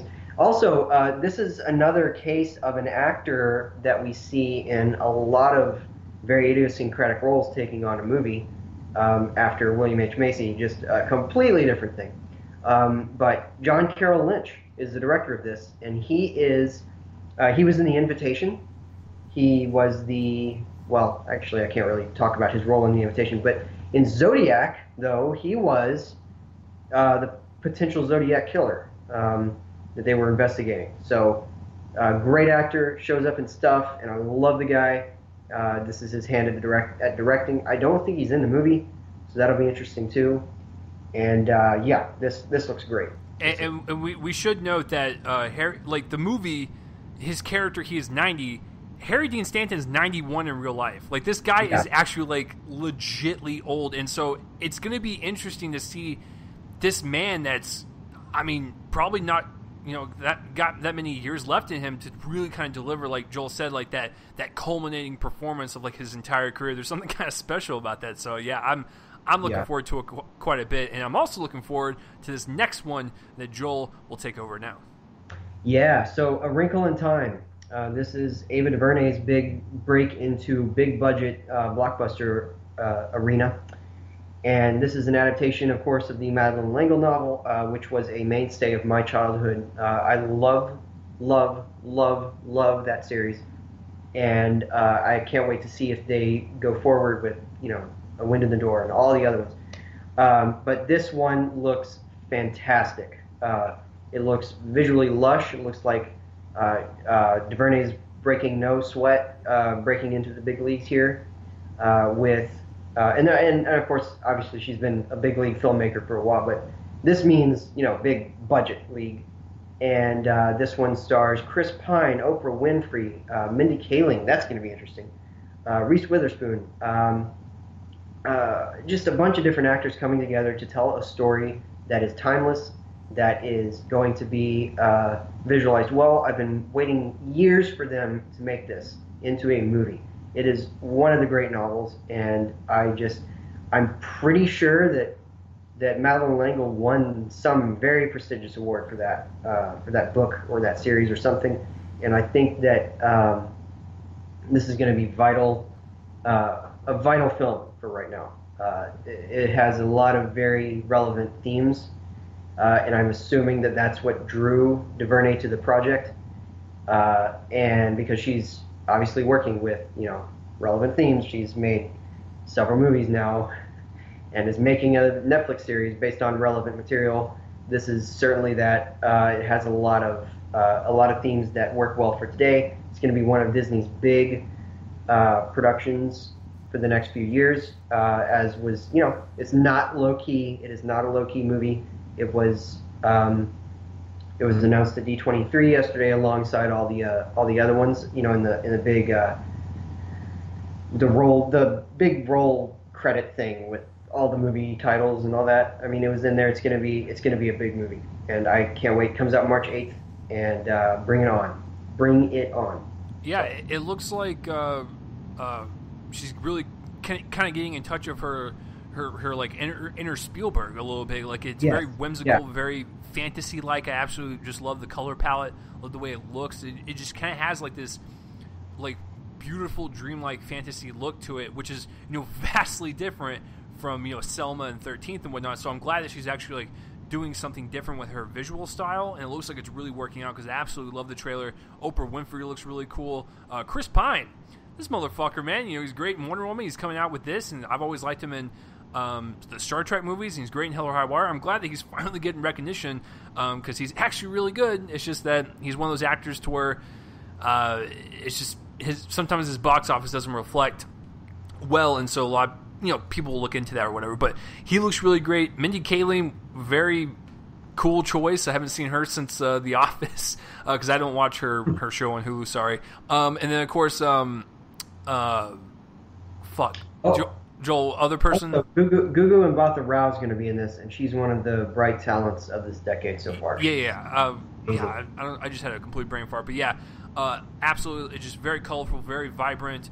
Looks like it could be next year's Beauty and the Beast. Both Disney, both March releases. I think it's going to crush. It's going to do very, very well, and it's really great for like Ava DuVernay, and of course like Ryan Coogler's got Black Panther coming out a month earlier, so it's just an exciting time, man. I love fucking diversity.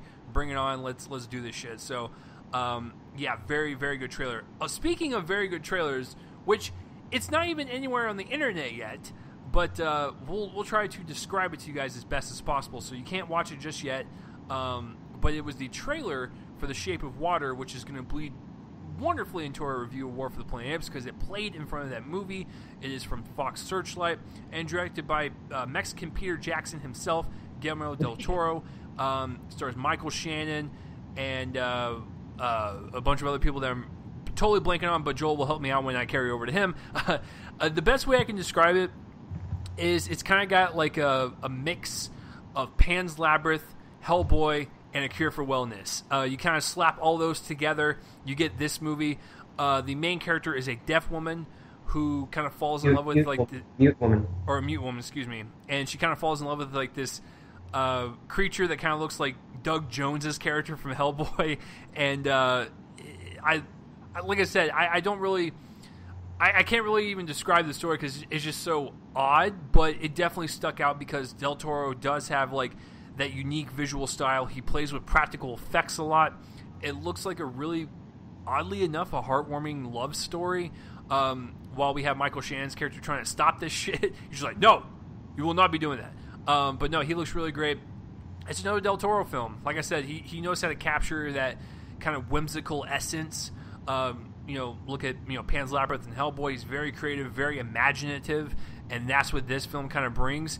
Definitely something that stands out, that's for sure. I didn't even know what to expect because I knew he was coming out with a movie, but I didn't know what the movie was about, which is great. I'm just like, hey, I'll go in there blind, but of course, we do this podcast for you guys, and of course, Joel and I have to see these trailers, but I was surprised on how much I liked it.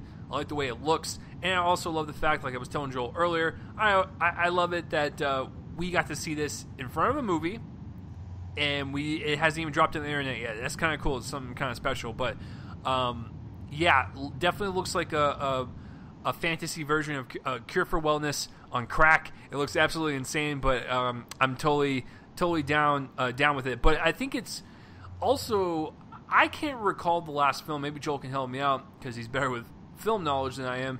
I can't recall the last time I saw a main character who was a mute.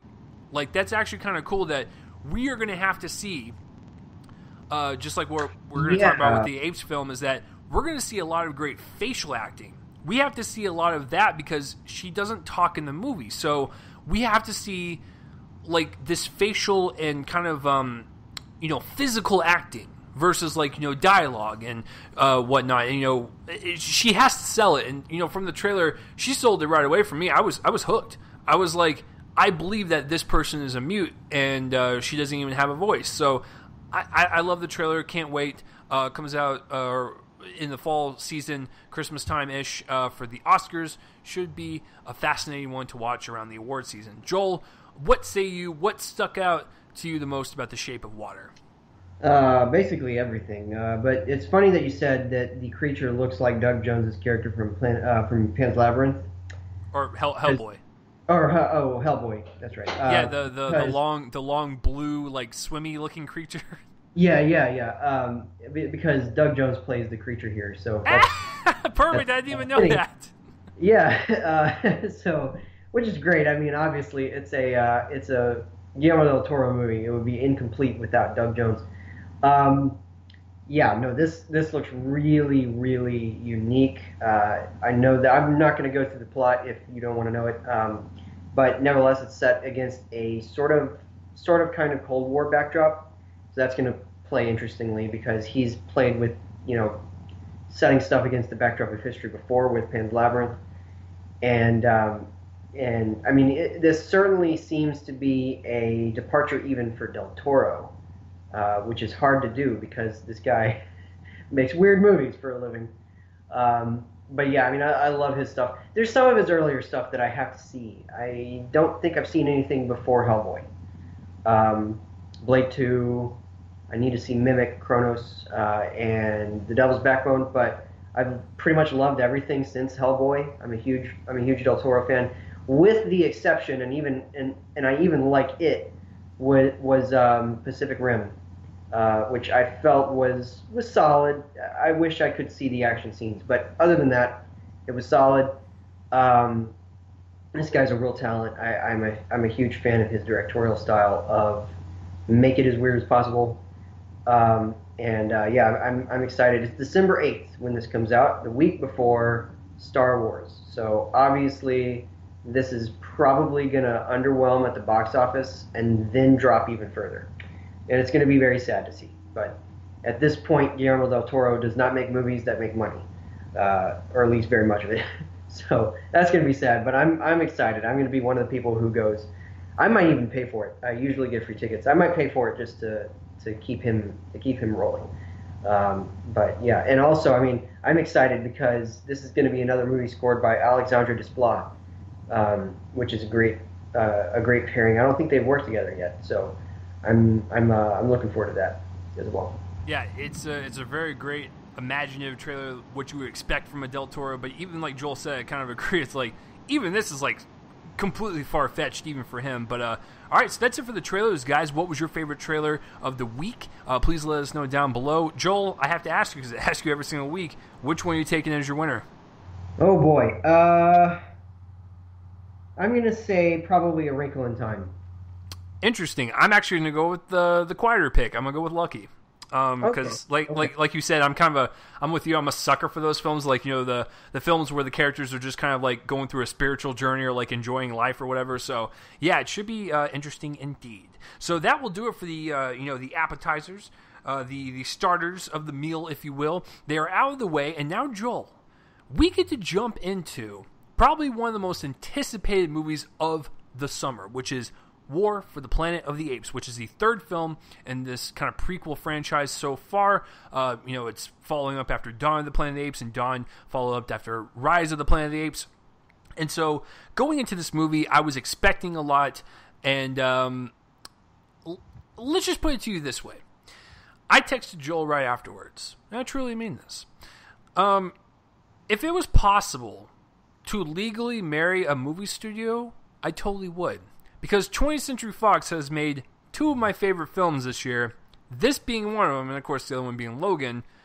I absolutely fucking loved this movie. I can't wait to break it down, but that is my kind of opening statement. And of course I've liked the other two. It's a very kind of strong third installment to kind of cap off, like, you know, this certain storyline. I know there's gonna be more, but like this certain storyline. So Joel, what is your opening statement about this movie? And you know, did you like it? Did you love it? Did you think it was okay, or did you think it was awful? And then I might have to give you a serious talk. Okay, so I'm gonna have to build up to this. Oh, you son of a bitch! Joel is getting better at teasing you guys. Like, he's just like, okay, I'm not going to tell you what I think yet, but I'm going to do this beautiful ramp up and then give you that like punch of what I think about it. So I'm enjoying it, Joel. You're getting better at it. Since the dawn of time, I'm just kidding. Oh shit. Well, you know, it was great knowing you guys. I will be dead by the time Joel's done. For the next 4 hours, I will bring you through the story. No, I'm just kidding. But I will build up to this. And I had to build up to it in my written review, which is I haven't put it on my website yet for some reason. Anyway, all right. So I enjoyed the other two movies. Rise of the Planet of the Apes was a very solid, very, very contained story that was good. It was certainly one of those that kind of solidified a great new cinema trend, which was, well, not new, but relatively new-ish, motion capture acting. This had been around for a while, of course, and Andy Serkis, who played the main character of the movie, Caesar, was the main reason for that. You know, he played Gollum and Kong, and he had been in The Adventures of Tintin just, well, I guess that was after this, but nevertheless, it was good, and it was very contained. It was a little too contained. That's why I wasn't as, like, wowed and, you know, all that. But I would give it a solid B, and I think that we're on the same wavelength there in terms of the rating. I agree. I think Rise is a solid entry. Definitely got one of my favorite bone-chilling moments that year when he rises up and says no for the first time. I was like, holy shit. But yeah, other than that, it was a... Malfoy got told. Yeah, exactly. Malfoy got told. Yeah, Malfoy got told. And then the second one is extremely popular. I really like it. I think that there are some problems with it. But nevertheless, it sort of has the same kind of very contained, sometimes to a fault, thing going on. But it was somewhere, you know, outside my top 10 that year. It was really good, especially for the dynamic between, you know, Andy Serkis as Caesar and one of my supporting actor nominees, my personal ones, Toby Kebbell as Koba, was one of the best performances of that year. And so it was really good, and I was looking forward to this new one for sure. I thought that it looked like a really strong continuation of the story. And so we reached this movie, and I'm about 20 minutes into it, and I have come to a determination. What that determination is, wait a minute, I got to build up to that. All right. Joel, you son of a bitch. I know. This is the How I Met Your Mother of build-ups to my thoughts. And I'm Bob Saget. Let me bring you through this. So, all right. There is a phrase. It's 3 words. And whether the critic will tell you this, the critic is a generic term here. Whether the critic will tell you this or not, the critic always struggles with this phrase. Whether it's before using it, or at some point after using it and realizing maybe with further watches that it wasn't quite, accurate. That phrase is of all time. Of all time is a curious phrase. It's a hard phrase to use, and the reason is because it implies complete coverage of whatever you're talking about. In this case, it would be an art form of some sort, whether you're a music critic or a food critic even, whatever you're trying to say. If you use the phrase of all time, it's unimpeachable. You can't really go back on it without losing some sort of slight credibility. So about 20 minutes in, I came to the realization that, and it was very difficult because I was like, okay, I gotta watch the rest of the movie. If it keeps up this, then I'm going to be able to use it, and it did. I believe that this is one of the greatest blockbusters of all time. And the reason is because of how much Matt Reeves handles and balances in the storytelling, and how utterly fascinating every single scene in this movie is. This is a great movie. This is an amazing movie. This is one of the best blockbusters I've ever seen. It features some of the best action scenes, of the last 20 years. Just about. I think that this pushes Matt Reeves into the top echelon of blockbuster filmmakers working today. He's done solid work throughout his career. Cloverfield was great. I liked Let Me In. I've got to revisit that. The shadow of the original Let the Right One In kind of loomed over it a bit for me, but I got to revisit that. And of course, I've already talked about Dawn of the Planet of the Apes. I think it was really good, but this eats all the other ones for breakfast. It is a masterpiece. And I've kind of talked in this show before how I don't use that word. I'm not somebody who just willy-nilly uses the word masterpiece. I believe... Guys, he's telling the truth. He does not. Joel is one of the hardest motherfuckers to please, and when he uses the M word, I'm like, I'm listening. Yeah, I mean, and this is decidedly a masterpiece. So I mentioned this in my top 10 that I used, in my halfway top 10, that I used it to describe the Lost City of Z. And I believe that that's still accurate. I'm going to be rewatching it pretty soon on Blu-ray. I believe that's still accurate, but it took a couple days for me to get there. Because again, it's that and of course all time, that phrase. Both of them are difficult things to reconcile because again, there's this finality to both of the terms that if you use them and then you backtrack and you're like, it wasn't a masterpiece, or it wasn't one of the best of all time. People are gonna think that the next time you say it is just you kind of building up something kind of with the facile kind of hype, as the kids call it. And that's the struggle here. But for me, the realization hit just about every 20 minutes.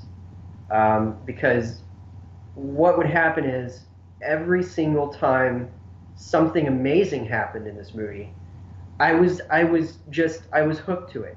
It kind of became a part of me through the period of time that I was watching this movie.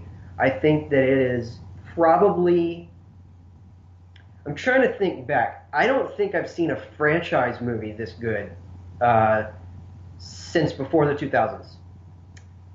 I'm trying to think back, but pretty sure I haven't. I know that Chase is probably going to track me down and murder me for. Although I don't know, maybe he managed to like this one more than Logan.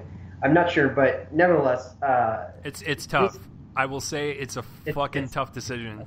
It was less tough for me. I've made it clear that I had a couple of problems with Logan. So to get into it a bit on my end, I don't know do you want to go first with breaking it down, or do you mind if I go first? Well, I'll let you go first, but I will say three things. One, 20th Century Fox, if you're listening, I fucking love you. The fact that you have made Logan, War for the Planet of the Apes, and I even thoroughly enjoyed Alien Covenant, the fact that those three are from you, God bless you. Second thing, this is one of the best trilogies of all time. It really is. Even with the just kind of solid nature of Rise, when you see the progression of that story, it's a wonderful trilogy. And 3, fucking Matt Reeves. If this is what you can do with this franchise, I cannot fucking wait to see the Batman. That's all I'll say. I'll let Joel go first, and then I will just kind of bounce off of him. So Joel, what are do you want to start with the negatives or the positives? I'll start with the negatives. Okay. So here's the negatives. And now I'm going to move on to the positives. I have 2 things. One, and this might be a selfish thing. You made up 2 things? Okay. Oh no, like this might be a selfish thing, but I wanted more Woody Harrelson. I know it's kind of like, it's not the whole point. Humanity is the villain, not just focused on him. But I liked his character so much that I wish there was a little bit more of him. Once again, nitpick doesn't deter. And the other thing, there's one scene. Joel knows what I'm talking about. I'm gonna kind of dance around it and see if Joel can pick up on the hints. There's kind of like an escape from Alcatraz type of scene to where I was like, is no one watching them type of deal. So that's like, I'm serious, like that's it. That's it for me. They're just nitpicks. So Joel, let's jump into the positives. You go first. That's interesting that you made up 2. Okay. So Okay. I see where we're going with this, folks. Nah, Chase knows all of them. So if I had to have maybe one nitpick. All right. I saw it in 3D. I don't know if you saw it in 3D. No, full disclosure, I saw it in regular 2D. Okay. Because of the timing of getting off from work and having to go to the movie after, I had to see it in 3D. So there is one shot that zooms in on Maurice, which is the orangutan, and the girl that's on his back, as they are about to watch. I think it's like they're watching it's part of the Escape from Alcatraz extended scene. They're watching it from afar, and it zooms in. Maybe it was the 3D, but it made the backdrop look fake. Okay, that's the negatives.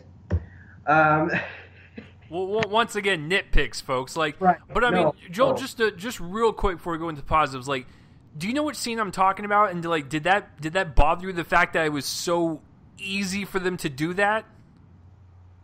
No. Really? Like, because when you think of a place that's like heavily guarded, and that is happening, you figure a guard would notice.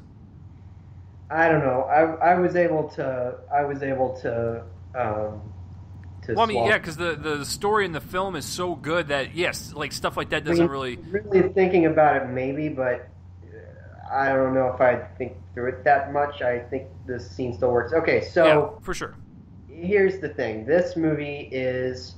I'm actually going to crib a phrase, and I did for my review, my written review, from Roger Ebert when he described Goodfellas. I believe that there are some twists and turns in this movie that Matt Reeves handles with the skill of a great tragedian. I think that, and that's from Roger Ebert's great movie review of Goodfellas, I think. Can't remember. Anyway, nevertheless, I think that this is Shakespearean. This is a Shakespearean movie. It's a tragedy. And to what degree it is a tragedy, you will have to find out, audience. But nevertheless, Chase certainly agrees with me that this is overall a tragic film. Oh, for sure. It is often not a happy movie. It is often challenging, difficult, in terms of like the material, not the treatment of it, but the material is often challenging and difficult and bleak and despairing.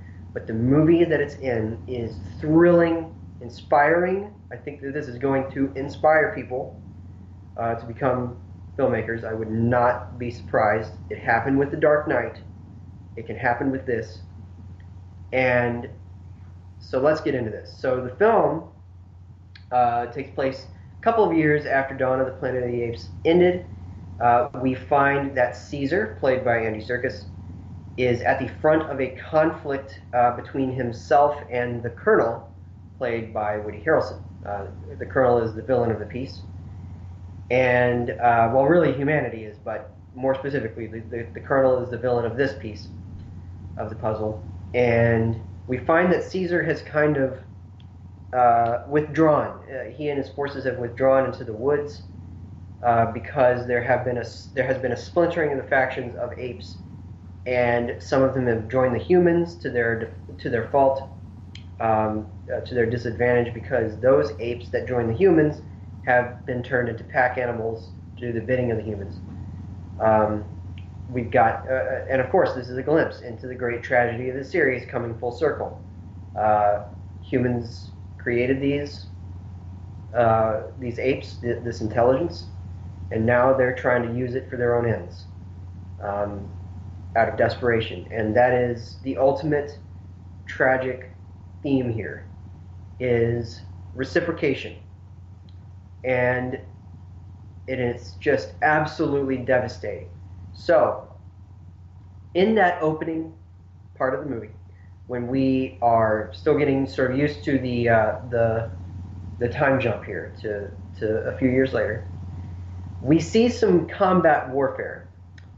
And I gotta say that in an entirely reverent way, I got some major Francis Ford Coppola vibes here, specifically Apocalypse Now. And I'm going to come back to that because this movie pays homage to three big ideas, big directors, but not in a way that feels derivative. I'm not saying that at all. In an entirely reverent way, Matt Reeves is borrowing some elements of filmmaking from three major directors. Francis Ford Coppola is the first one with this opening. This is some of the best combat warfare I've seen in a movie outside the war genre. And you could almost kind of argue that this is a movie in the war genre, but I don't want to quite go there just because it is part of a franchise and because I think that it actually becomes a Western later on. And I'll get to that in a bit. So, the Colonel and his troops infiltrate the hidden area where Caesar has been housed with all of his people, to use the term accurately. And I'm just going to say it because this is actually an important thing in the movie. It's an important turning point. And then I'm not going to really reveal much else beyond very, very small things. I'm going to say the inciting plot element, and that is that the Colonel kills Caesar's wife and elder son. And that sends him and a few of his lieutenants on a Western kind of journey of what Caesar feels is justice and what other characters here feel is just simple revenge. And that's where this movie turns into one of the most comprehensive examinations of revenge versus justice that I've seen in the movies. Probably ever. We get some glimpses here of the fact that Caesar is turning into basically the worst of himself. And those are through visions that he has. I'm not going to reveal who appears in those visions, but I'm just going to say that we are allowed some sort of view into this character's mindset, which is incredible on different levels. The first level is that this is a summer blockbuster, and I feel like for a while now, summer blockbusters have been in a state of basically selling toys. Whether they're good or not, I feel like there are very few exceptions to that. That's basically the reason that Marvel exists right now. I'm just going to say it. I've liked a lot of their movies, including the one last week. I just said it last week that I love Spider-Man: Homecoming. But the major reason for that universe's existence is to sell toys. It is to franchise itself into Hollywood's oblivion, kind of, where it's never going to end. And it is because they want to sell toys. There are very few exceptions to this. I think Logan is an exception. Nobody's going to watch Logan and want to buy a toy of Wolverine after it because it puts them in a specific mindset of introspection. Stuff like the Dark Knight trilogy, I feel like, is also in this because it's so thoughtful and it strays so far from the blockbuster term, even though they made a lot of money. When we think of blockbuster, we think of big special effects and all that. This is a movie with a lot of visual effects, but you can't really see them, first of all, because they are so absolutely photorealistic, it boggles the mind. But this movie exists to be a movie. This is a real movie, as a Facebook acquaintance would put it. Hi, Brandon, if you're listening. Anyway, this is a real movie. It is a movie with ideas, with tragedy, with character development that is entire character arcs, really, here, including of the comic relief of the movie, and I'll get to him in a second. This is a movie that handles and balances so much that it's a miracle it doesn't fall apart. It's a miracle that the movie doesn't end up a dour, self-serious mess, and it isn't. It is a movie that is serious, of course, but it is a movie that really confronts the tragic elements of its storytelling. It truly confronts the meanness of humanity, the desperation of these apes. It has Caesar in father mode, which is an interesting mode to see him in, because, we've now seen him as a child in Rise. We saw him kind of coming into his own in Dawn, and now we see him as a full-fledged leader who is as intelligent as the humans around him, and in this case, more intelligent, but I'm not going to go into why that is. But nevertheless, it handles so much perfectly.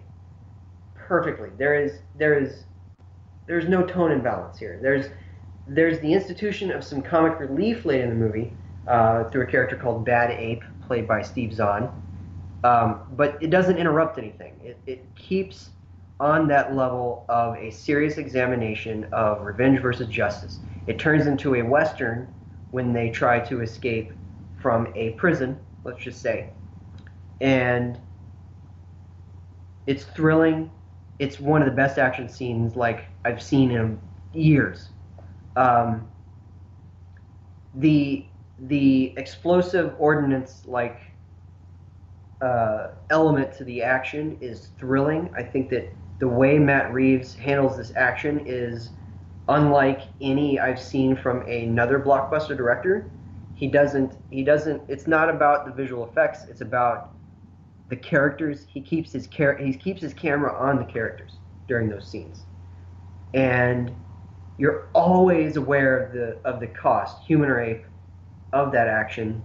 It's warfare, it's brutal, it's ugly sometimes, not visually, but it's ugly. And I mean, it's just such a fascinating, masterful movie.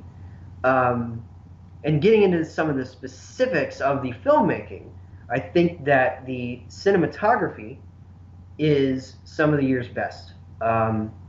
There's a lot here that is not brightly lit, happy times, sunlight, all that. It's a dark movie. But Michael Saracen, the cinematographer, is able to make it a beautiful movie. It is gorgeous looking. It reminded me visually of, a lot of the Nolan movies, the Nolan Batman movies, visually speaking. I think that Michael Saracen kind of has some Wally Pfister kind of vibes here in terms of the cinematography. The sound editing and mixing are absolutely just phenomenal. The visual effects, like I said, photorealistic. There are moments here where the apes interact with humans, and it really seems like an ape interacting with a human. It is impossible to tell sometimes that these are visual effects creations. And it somehow perfects the mouths. Like, mouths have always been on animals that are where they're having to talk, have always been, it seems, kind of the bane of animators' existence. Because, I mean, you think of when they were trying to, when Hollywood decided that it wanted to put moving mouths on real animals in the movies, like, you know, just animated mouths, and it looked horrible. And now we have this where it looks like an actual mouth. It looks like real teeth, real tongue, real saliva. It doesn't look like visual effects. And that's hard to do because they're not having to motion capture the mouth. They're having to motion capture the movement of the mouth. But what's like the actual features inside the mouth look like a real mouth. And that's hard to do. That's the level of craft we're at here. And it's just very telling that's where we've come from. That's where we've come as a that's where Hollywood has come as a movie making machine. That they are actually now able to make characters out of visual effects who look absolutely real. There's nothing here that seems visual effects. It's just amazing. And I feel like I'm not even selling it as highly as I can. It's just every single sequence works. Every beat of emotional content is stunning. Every character is well developed. I disagree about the Woody Harrelson character. I think that we got just enough of him. I mean, I love the character as well, but I feel like we got enough of him. He's very much like Marlon Brando in Apocalypse Now. And I'm coming back to Apocalypse Now because there are three directors I feel Reeves is kind of paying homage to. Francis Ford Coppola, specifically with Apocalypse Now. There are some literal callbacks, in fact, in the movie. There's something written on a wall, for instance. And I think that there's a bit of Steven Spielberg in the, specifically Indiana Jones and the Temple of Doom, in the use of children in this movie that really hit home. And then I think great Western directors. Maybe not a specific one, but I think that it becomes a Western at the end. I think that you have the old coot ape who's kind of helping, with Bad Ape. You have, horseback rides through the woods. It's very grim and gritty, and a lot of the elements seem to play on that level of kind of grit and compassion that Westerns work on, the best Westerns. And in that way, I think it's one of the great Westerns, recently at least.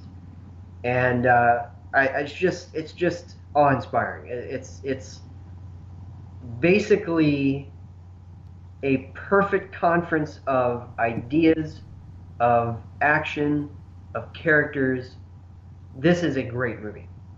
And so I'm everybody see this movie, please. I know that most people are, but see this movie. So that's my breakdown. Well, that's very interesting, Joel. I hated every single minute of it. I agree with Joel on a lot of things about this movie. I think the biggest takeaway you can get from this movie is Matt Reeves. I mean, when you watch Dawn and you realize what he did in terms of upping the stakes, in terms of the acting and the cinematography and the music, and just really having this all-encompassing adventure that just feels so epic and grand scale, you're like, how is he going to top this? He does that with War. As soon as the movie opens, it opens up with this kind of like visceral, kind of like disturbing, like little battle scene, just to show you how complicated it is between the humans and the apes, and it really just kind of solidifies the whole entire like tone of the film. I just got to back up Joel just for a couple seconds. If you guys thought that what he said was a spoiler in terms of Caesar and whatnot, I don't think it is. It's the catalyst for the movie. It kind of like sets motions forward and whatnot. So if you consider that a spoiler, we apologize. We don't think so. Like I said, it's really hard to kind of review these movies and be, and kind of dance around everything. So, we try our best, folks. But like, I don't think that is. But it's definitely what kind of sets everything off. But Matt Reeves, going back to his directing, just really kind of has this emotional gut punch throughout the entire film. Every scene is heavy, whether it be with emotion, action, or even the comedy. The comedy hits very well with Bad Ape, played by the wonderful Steve Zahn, who Bad Ape. I just think his overall direction is just so powerful, and he really wanted to make a statement with the film. Like Joel said, it kind of inspires hope towards the end, and really just kind of leaves it on a lighter note, even though we just saw all this devastation at the end. And I will say, commenting on the end of the film, that and Logan have two of my favorite final shots / final sequences of any film this year. And guess what? They're both from 20th Century Fox. It's fucking weird, I know, right? Matt Reeves, very strong direction-wise. He is one of these directors that knows how to manipulate, because that's what directors are. They're master manipulators. He knows how to manipulate a scene to make you feel a certain way. He does it with such expertise, whether you want to feel excited from the visceral action. It doesn't feel like this overblown Hollywood movie. It feels like real grit to these action sequences, whether it be gunfire or explosions. It gets you excited. It gets you pumped up, we might be in a scene where there will be extreme close-ups on two apes talking to each other, and you feel emotionally compelled through every single word of dialogue. Joel knows what scene I'm talking about. It's with Caesar and Bad Ape. It's in the middle of the movie, and that scene, first of all, nearly brought me to tears, and second of all, it was acted and mocap so wonderfully that I believed I was watching these two apes talking to one another. And that's my biggest kind of biggest kind of praise throughout all three of these movies, is that we see more humanity in the apes than we do with the humans. And that's really kind of hard to kind of convey when you have all these actors in these mocap suits with a bunch of CGI, makeup on them, essentially. It's hard to really kind of bring that across, and everyone does it in twofold. The performances are out of this world. And it's like I said with Dawn, and I made a joke about it in the beginning of the episode.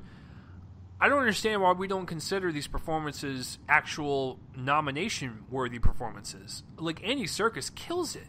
Whether he's feeling pain and suffering from what he has seen in front of him, or whether he's on this revenge path, Andy Serkis knows how to use his eyes. His eyes convey so much about his character and so much about the situations that are going on. It's almost like kind of jaw-dropping to see how good he is. This is a guy who is literally on set, walking, talking, moving like an ape, and he is selling it to us. That is one of the most... Caesar, from all three of these movies, is one of the most undervalued performances of the 2010s. It just is. And just watching this movie pretty much confirms that. Andy Serkis should be in the conversation for awards consideration and whatnot. Everyone else does a great job. Whoever plays Maurice does wonderfully. Woody Harrelson, also a great menacing villain, but we can also get behind him and sympathize with him. We can understand him. He has a great scene, kind of middle towards the end of the movie where like you understand what he's doing. He's still a dick, but you understand everything. Steve Zahn playing Bad Ape, absolutely wonderful. I love the kind of inflections in his voice. I love the way he moved. He was very skittish, but it was very fun to watch. But he was also he had a lot of heart to him. Like he's one of those characters that like, yeah, he might be a little goofy and whatnot, but he's got a lot of heart. He means well, and the performance from Steve Zahn is just absolutely wonderful. I love just the voice inflection, the kind of little pauses that he would have in his words, because you got to keep in mind, yes, these apes do know English, but they are still starting to learn it. They don't know everything, so the fact that you have to learn those pauses as an actor to convey that is amazing. Going into the cinematography, just the way it looks, to kind of complement the CGI and the performances, it's absolutely breathtaking. I agree with Joel. It's very dark cinematography, but it's very beautiful and haunting as well, and really just kind of captures, like I said earlier, this epic tone. And I as Joel was talking, I started to kind of replay the other two in my head. Rise of the Planet of the Apes has more of kind of a colorful palette. It's almost kind of like it's not devastating cinematography, and then when you get into Dawn, it's a little darker, and it plays with the contrast a lot more, and it kind of brings brings up the blacks and whites. For this one, it's like complete opposite of what Rise is. It's completely bleak, but it's also hopeful at the same time, and it really kind of complements this kind of realistic CGI and this overall tone that Matt Reeves was trying to portray. And going off on the CG, holy shit, man. Like, when I saw Rise, like, that was some good stuff. I was like, wow, this mocap shit is really getting realistic. When you watch Dawn, you're like, I am convinced that they stole some fucking monkeys from zoos and they placed them as actors, and now we're back to the good old Dunstan checks in days. For War of the Planet of the Apes, it was like, this isn't even CGI anymore. This is so photorealistic, it's actually kind of creepy. But like I said, when you have like the performances kind of shine through, you forget that you're watching these CGI characters, and you're like, yeah, I'm watching these apes talk to one another. Like I said, that moment between Caesar and Bad Ape in the middle of the movie, when they have these like really intimate close-ups, that scene alone shows you how good this movie is in just terms of directing, cinematography, acting, CGI. It's all there, and it's characters that we actually care about. That's the one thing about blockbusters that always kind of perturbs me a little bit, is that we don't really care about the characters. We don't care about anything that's going on. We care about everything that Caesar has done up until this point, his arc. We care about everything going on. It's just a compelling movie. It's a gripping movie. It's an intense film.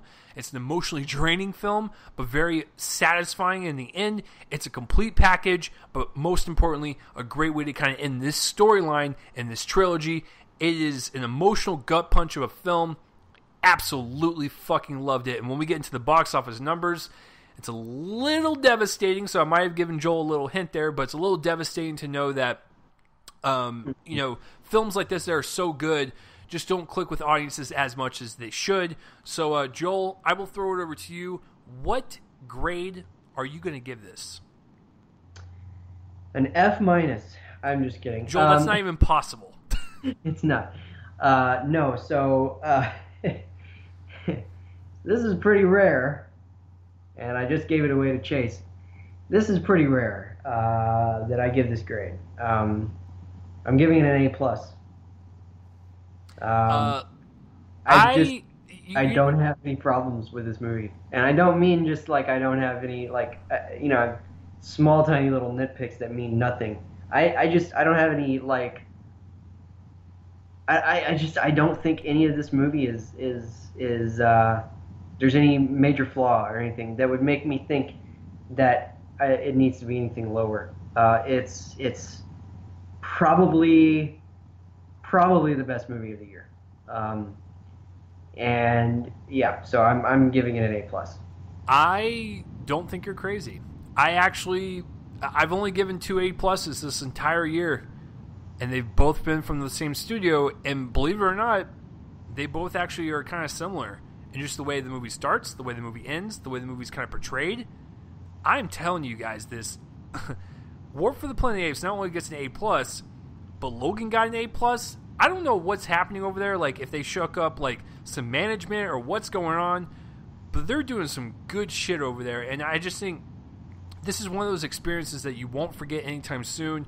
It is a powerful experience, and it's definitely one that will leave you, yes, in a bleak, depressing state of mind, but also hopeful and inspired to do better in the world, because we as humans sometimes are pretty fucking shitty. So, what about you guys? What did you guys think about War for the Planet of the Apes? And what did you guys think about the whole trilogy in general? Now, Matt Reeves says he wants to do more. That's fine. But this is a solid trilogy for sure, even if they do more, just because the storyline is kind of complete. So, yeah, what did you guys think about that? Let us know down below. I think it is definitely in conversation as one of the best of all time. Not only this movie, but the trilogy as a whole. So, Joel, speaking of War for the Planet of the Apes, we're going to get into the box office results for the weekend because I can't wait to see Joel crash and burn. Just like when Joel sees me crash and burn, it is absolutely hilarious. So, Joel will guess the top 5 for the weekend, and then we'll kind of break down all the numbers and all the shit that deals with this. So, Joel, your hints for this week. There were 2 releases. We had that little Apes movie. I don't know what the fuck that is. And, of course, Wish Upon, Joel's most anticipated film that he did not see, but he will see eventually. So, Joel, those are the 2 movies that came out. What are your top 5 guesses? Oh, boy. All right, at number 1, I'm going to say War for the Planet of the Apes. Number 2, Spider-Man Homecoming. At number 3, Despicable Me 3.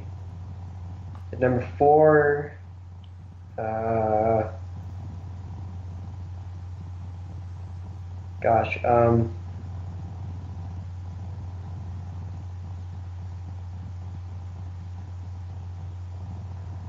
this is hard. I'll go.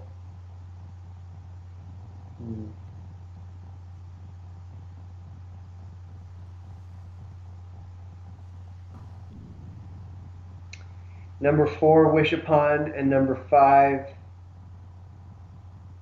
No, wait. No. Number 4. I don't know. Come on, Joel. You're almost there. You're what? Almost there. Okay. Number 4. Baby Driver, I don't know, and number 5, Wish Upon. Okay, so I'm glad that you did take that pause because you got 4 out of 5 correctly. Okay. This is actually, I'm going to lead up to this because this is really awesome, and we'll get to it in just a second. Number 7, Wish Upon. No one cares. $5.5 million for that one. Its budget is 12, which is actually pretty damn high for that type of movie. It's going to need about $24 million to break even. Its marketing budget was not that much, so the fact that it's made $5 million, it'll probably do well in streaming. So good for it, I guess. Number 6. Once I say the title of this movie, I think Joel knows what number 5 is going to be. Number 6 was Wonder Woman with $6.8 million, leading its domestic total to $380, which is really fucking good. It's the highest DCEU movie they've done in North America, box office wise, and worldwide it's at $764 on a budget of $149. It's doing just wonder and good, doing just fine. So, number 5. This is the one that Joel got wrong. Believe it or not, jumping up 112% from last weekend. Number 5 is The Big Sick with $7.6 million. Holy shit, that's awesome. I'm glad that small movie is doing really well, and I know I've teased Joel like 5 times I was going to go see the movie. I will see the movie because I love rom-coms, but that's great for Kumail. Like, that's so great, and it's made $16 million so far. I can't imagine their budget being any more than 5 or 6, so it's probably made a lot of profit. And he wrote that with his wife about their relationship and whatnot. It's loosely based on it, so that's just absolutely awesome, man. And then these next ones Joel got right, but he doesn't know the numbers, so let's reveal them right now. Number 4 is Baby Driver with $8.7 million. The Edgar Wright film, which is doing very well. Domestically, it's at 73, and worldwide, it's at 96. Believe it or not, it's in the profit zone. Its budget is 34. Double that, we're looking at 68, and then with the marketing and stuff, you probably spend about anywhere from 5 to 6. So I'm gonna say for shits and gigs, that it needs to make about $75 million to break even. It's already $20 million over. So it's like that's awesome for Edgar Wright. He's going to continue to do more stuff from this. So thank you for everyone going to support that movie. Number 3, Despicable Me 3 with $18.9 million. I'm still baffled to this very day and moment that Trey Parker, one of my favorite people in Hollywood, even decided to do this movie. Domestically, it's at $187. Worldwide, it's at $619 on a budget of $80 million. Regardless if you hate Illumination Entertainment or not, these motherfuckers know how to make movies for cheap, and then they fucking profit out the ass. So at least their business model is appropriate, even if their movies are a little lackluster. Number 2, just narrowly getting beat out by War for the Planet of the Apes. Number 2 is Spider-Man Homecoming with 45. Well, not narrowly, but I mean, it's still amazing that Spider-Man even fell to number 2 after it just opened last weekend. So Spider-Man 45. Its budget is $175, so double that with marketing and stuff. I'm gonna say anywhere from $425 to $450 to break even. Right now, domestically, it's at $208, and worldwide, it's at $469. So I actually think it's got a little profit so far. But you know, Spider-Man's gonna have legs, so it's gonna make a shit ton of money. So good for Sony for finally making a good movie. All right, and number 1, War for the Planet of the Apes with a grand total. This is a little depressing, and I'll get into it in just a second, with $56.5 million. Rise of the Planet of the Apes opened up with 58, and Dawn opened up with 72, so this one took a huge dip. It's a decent opening for this movie, but considering it's the third in the franchise, the second one opened with 72, this is not good for this, so I don't know if they really want to invest in another one. I really hope they do, but, you know, the numbers don't lie, people. So War made 56 on a budget of 150. It needs to make, with, you know, advertising and doubling that. To be honest with you, it's going to be a pretty hefty price tag. I'm going to say like $325, $350 maybe to break even. Maybe even a little bit more than that, because they really did a lot of promotional work for this movie. Domestically, it's at 56. And worldwide, it's at 102. It's got to make up a lot of ground, and I'm really worried that it might get close to it, and it might make a little bit beyond that profit margin, but I don't see it doing as well as the last two, which is really sad, but that's the unfortunate time we live in, where if you come out with a movie, you got to fucking hit big, and you got to have legs, because guess what? Next week we have Dunkirk, we have Valerian. Then after that, we got the fucking poop-ass movie. Then, you know, in August, we got a couple big hitters. And, of course, you got the legs from Spider-Man and shit. So it's like, it's so overwhelming for when these movies come out, because your competition, there's new competition every week. So it's like, I hope it does a lot better. I mean, Joel and I are giving it our highest grades. So it's like, please go support this movie and go support the Big Six. It looks like it's doing pretty well. So, Joel, just reading off the numbers and the placement of everything, is there any shockers to you? Anything that kind of stands out? I blame people for a lot of things. Well, this is a true fact, Joel, but we're talking about the box office numbers. Okay, no, but I wish people would go see this. Come on, guys. This is a great movie. It's a great movie. It needs your love. It needs your love. So yeah, because I mean, Joel, I'm not a graphs person, but when your first movie opens with 58, your second one opens with 72, you figure your third one would open up bigger, and the fact that it made $20 million less than your previous one, that's really bad. Yeah, I don't know. It's interesting. Interesting to see what audiences pay for. For instance, like the fact that they saw The Fate of the Furious before seeing this. Oh my God, Joel, that was in fucking April. Can we move on with our goddamn lives, please? You son of a bitch. It was a fun movie. It makes over $1 billion. Just get over it. Listen, if you want to rag on a movie, let's rag on fucking Transformers. Right now, it's domestically. Let me pull up the numbers here. First of all, it came in at number 9. But domestically, it's at 124, and worldwide, it's at 517.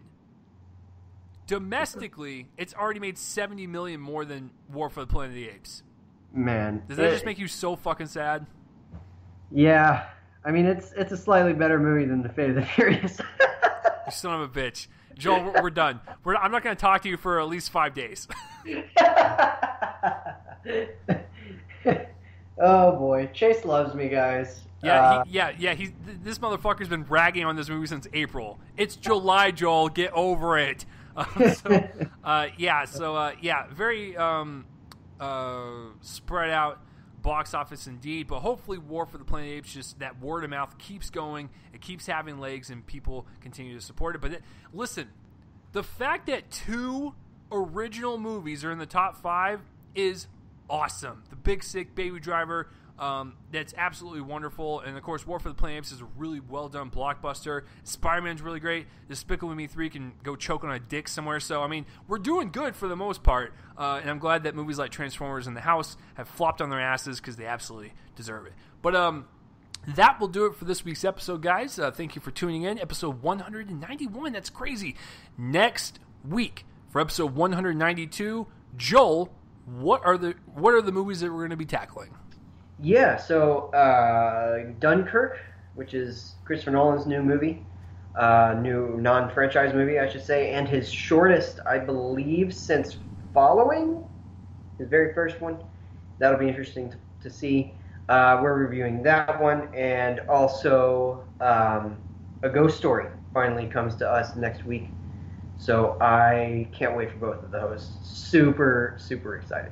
Yeah, it's going to be a fun week for sure. I'm seeing Ghost Story tomorrow, which I know that pains Joel, but I'll be seeing it tomorrow. I'm seeing Dunkirk on Thursday. I'm shelling out the money to go see the 70mm print and the IMAX that's in our city, so I'm definitely going big on this one for sure, because I really enjoyed the 70mm experience for Interstellar, so why the fuck not? So that will be next week, guys, for episode 192. We're getting close to that 200 episode mark, and we're also getting close. Shortly beyond that 200, we'll be hitting the 4-year anniversary. Holy shit.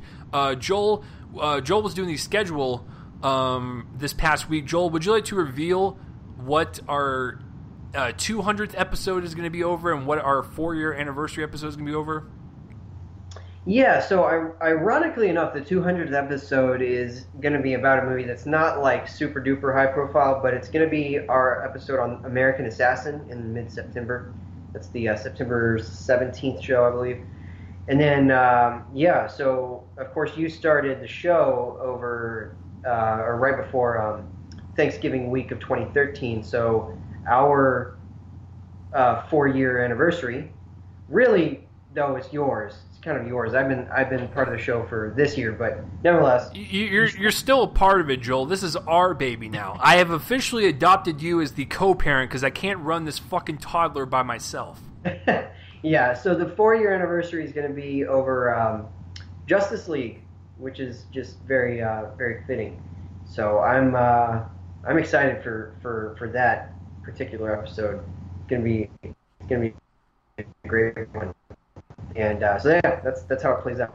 Yeah, it's going to be really cool. So, for next week, it's Dunkirk and A Ghost Story. And, Joel, we have Atomic Blonde the week after, right? Yeah. I think Atomic Blonde is the week after, and then, I guess The Dark Tower and or Detroit, if we do both. And then, let's see. I guess we could go over August later on, but nevertheless, that's the next couple of episodes. Yeah, so get pumped, guys.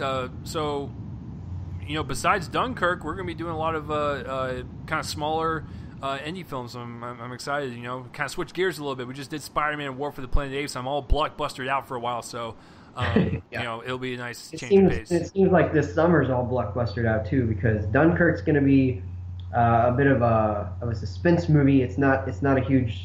I mean, it's obviously an event because it's Christopher Nolan, but it's not like big special effects event. Correct. And Atomic Blonde's sort of a mid-budget thriller with a lot of action, and then, Yeah, Ghost Story looked like it cost like $10. Yeah. It looks really cheap, but in a good way. I mean, I'm glad that they can still make movies like that, but still, we still want to see it. So, yeah, but that'll be the next... few weeks, guys, and just get into that 200 episodes. It's gonna be fun. So so let's wrap this up real quick. Joel, where can the people find you online? You can find me at my own website, which is joelonfilm.com. For some reason, I have three reviews in the works for this weekend for my website. I just haven't put them up yet. It's been a busy week, but I have. I'll be putting them up today, I hope. War for the Planet of the Apes, which was by far the best, and then I had Nobody Speak, Trials of the Free Press, and To the Bone. Those are two recent Netflix movies. Wasn't a huge fan of either of those, unfortunately, but nevertheless, I've got reviews of those written. I'm also trying to review Okja, which is the new Bong Joon-ho, also Netflix. That's coming along kind of slowly, unfortunately. I'm gonna have to watch the movie again, I think. Just like I said, busy week. It's a great movie, so I'm hoping to finish that up. And then Dallas Movie Screenings. That's actually where I have the main review of To the Bone right now. I just reviewed it for them this weekend, and this is of course the official podcast of that site. Chase's work can be found there as well. And then I'm on Twitter at Copling_Joel. Yep, that's there. Yeah, and so for me, you can follow me on Twitter at RealChaseLee. Subscribe to my YouTube channel because one of the movies we're not reviewing next week, but my review is already up, is Valerian in the City of a Thousand Planets. What did I think about it? I don't fucking know. I guess you're going to click that link there. But yeah, for this podcast, please spread it around, like it, share it, follow, whatever the fuck you guys have to do, because you guys are the best. You guys are spreading this around. I'm seeing the numbers kind of go up, so you guys are making this possible for sure. Or a lot of people are just like clicking in on this episode and they're just like, fuck these guys, and they listen for like 2 seconds. I have no clue, but I just assume that everyone clicks on it and listens. But hey, that's the cool thing, is that if you're not a movie fan, hopefully Joel and I convinced you to be one. All the links will be in the description below, where you can go follow us and all that jazz. And the intro and outro music is done by my friends band Fervent Roze. Check them out. All the links in the description below. If it can work out properly, I'm going to try to get I'm asking someone else for, some new music, so we can kind of switch it up a bit, because it's been the same. So, more info soon. But yeah, all the links in the description below. I'm Chase Lee. That is Joel over there. And we will see you guys next week for Dunkirk and A Ghost Story. Play out that music, Johnny.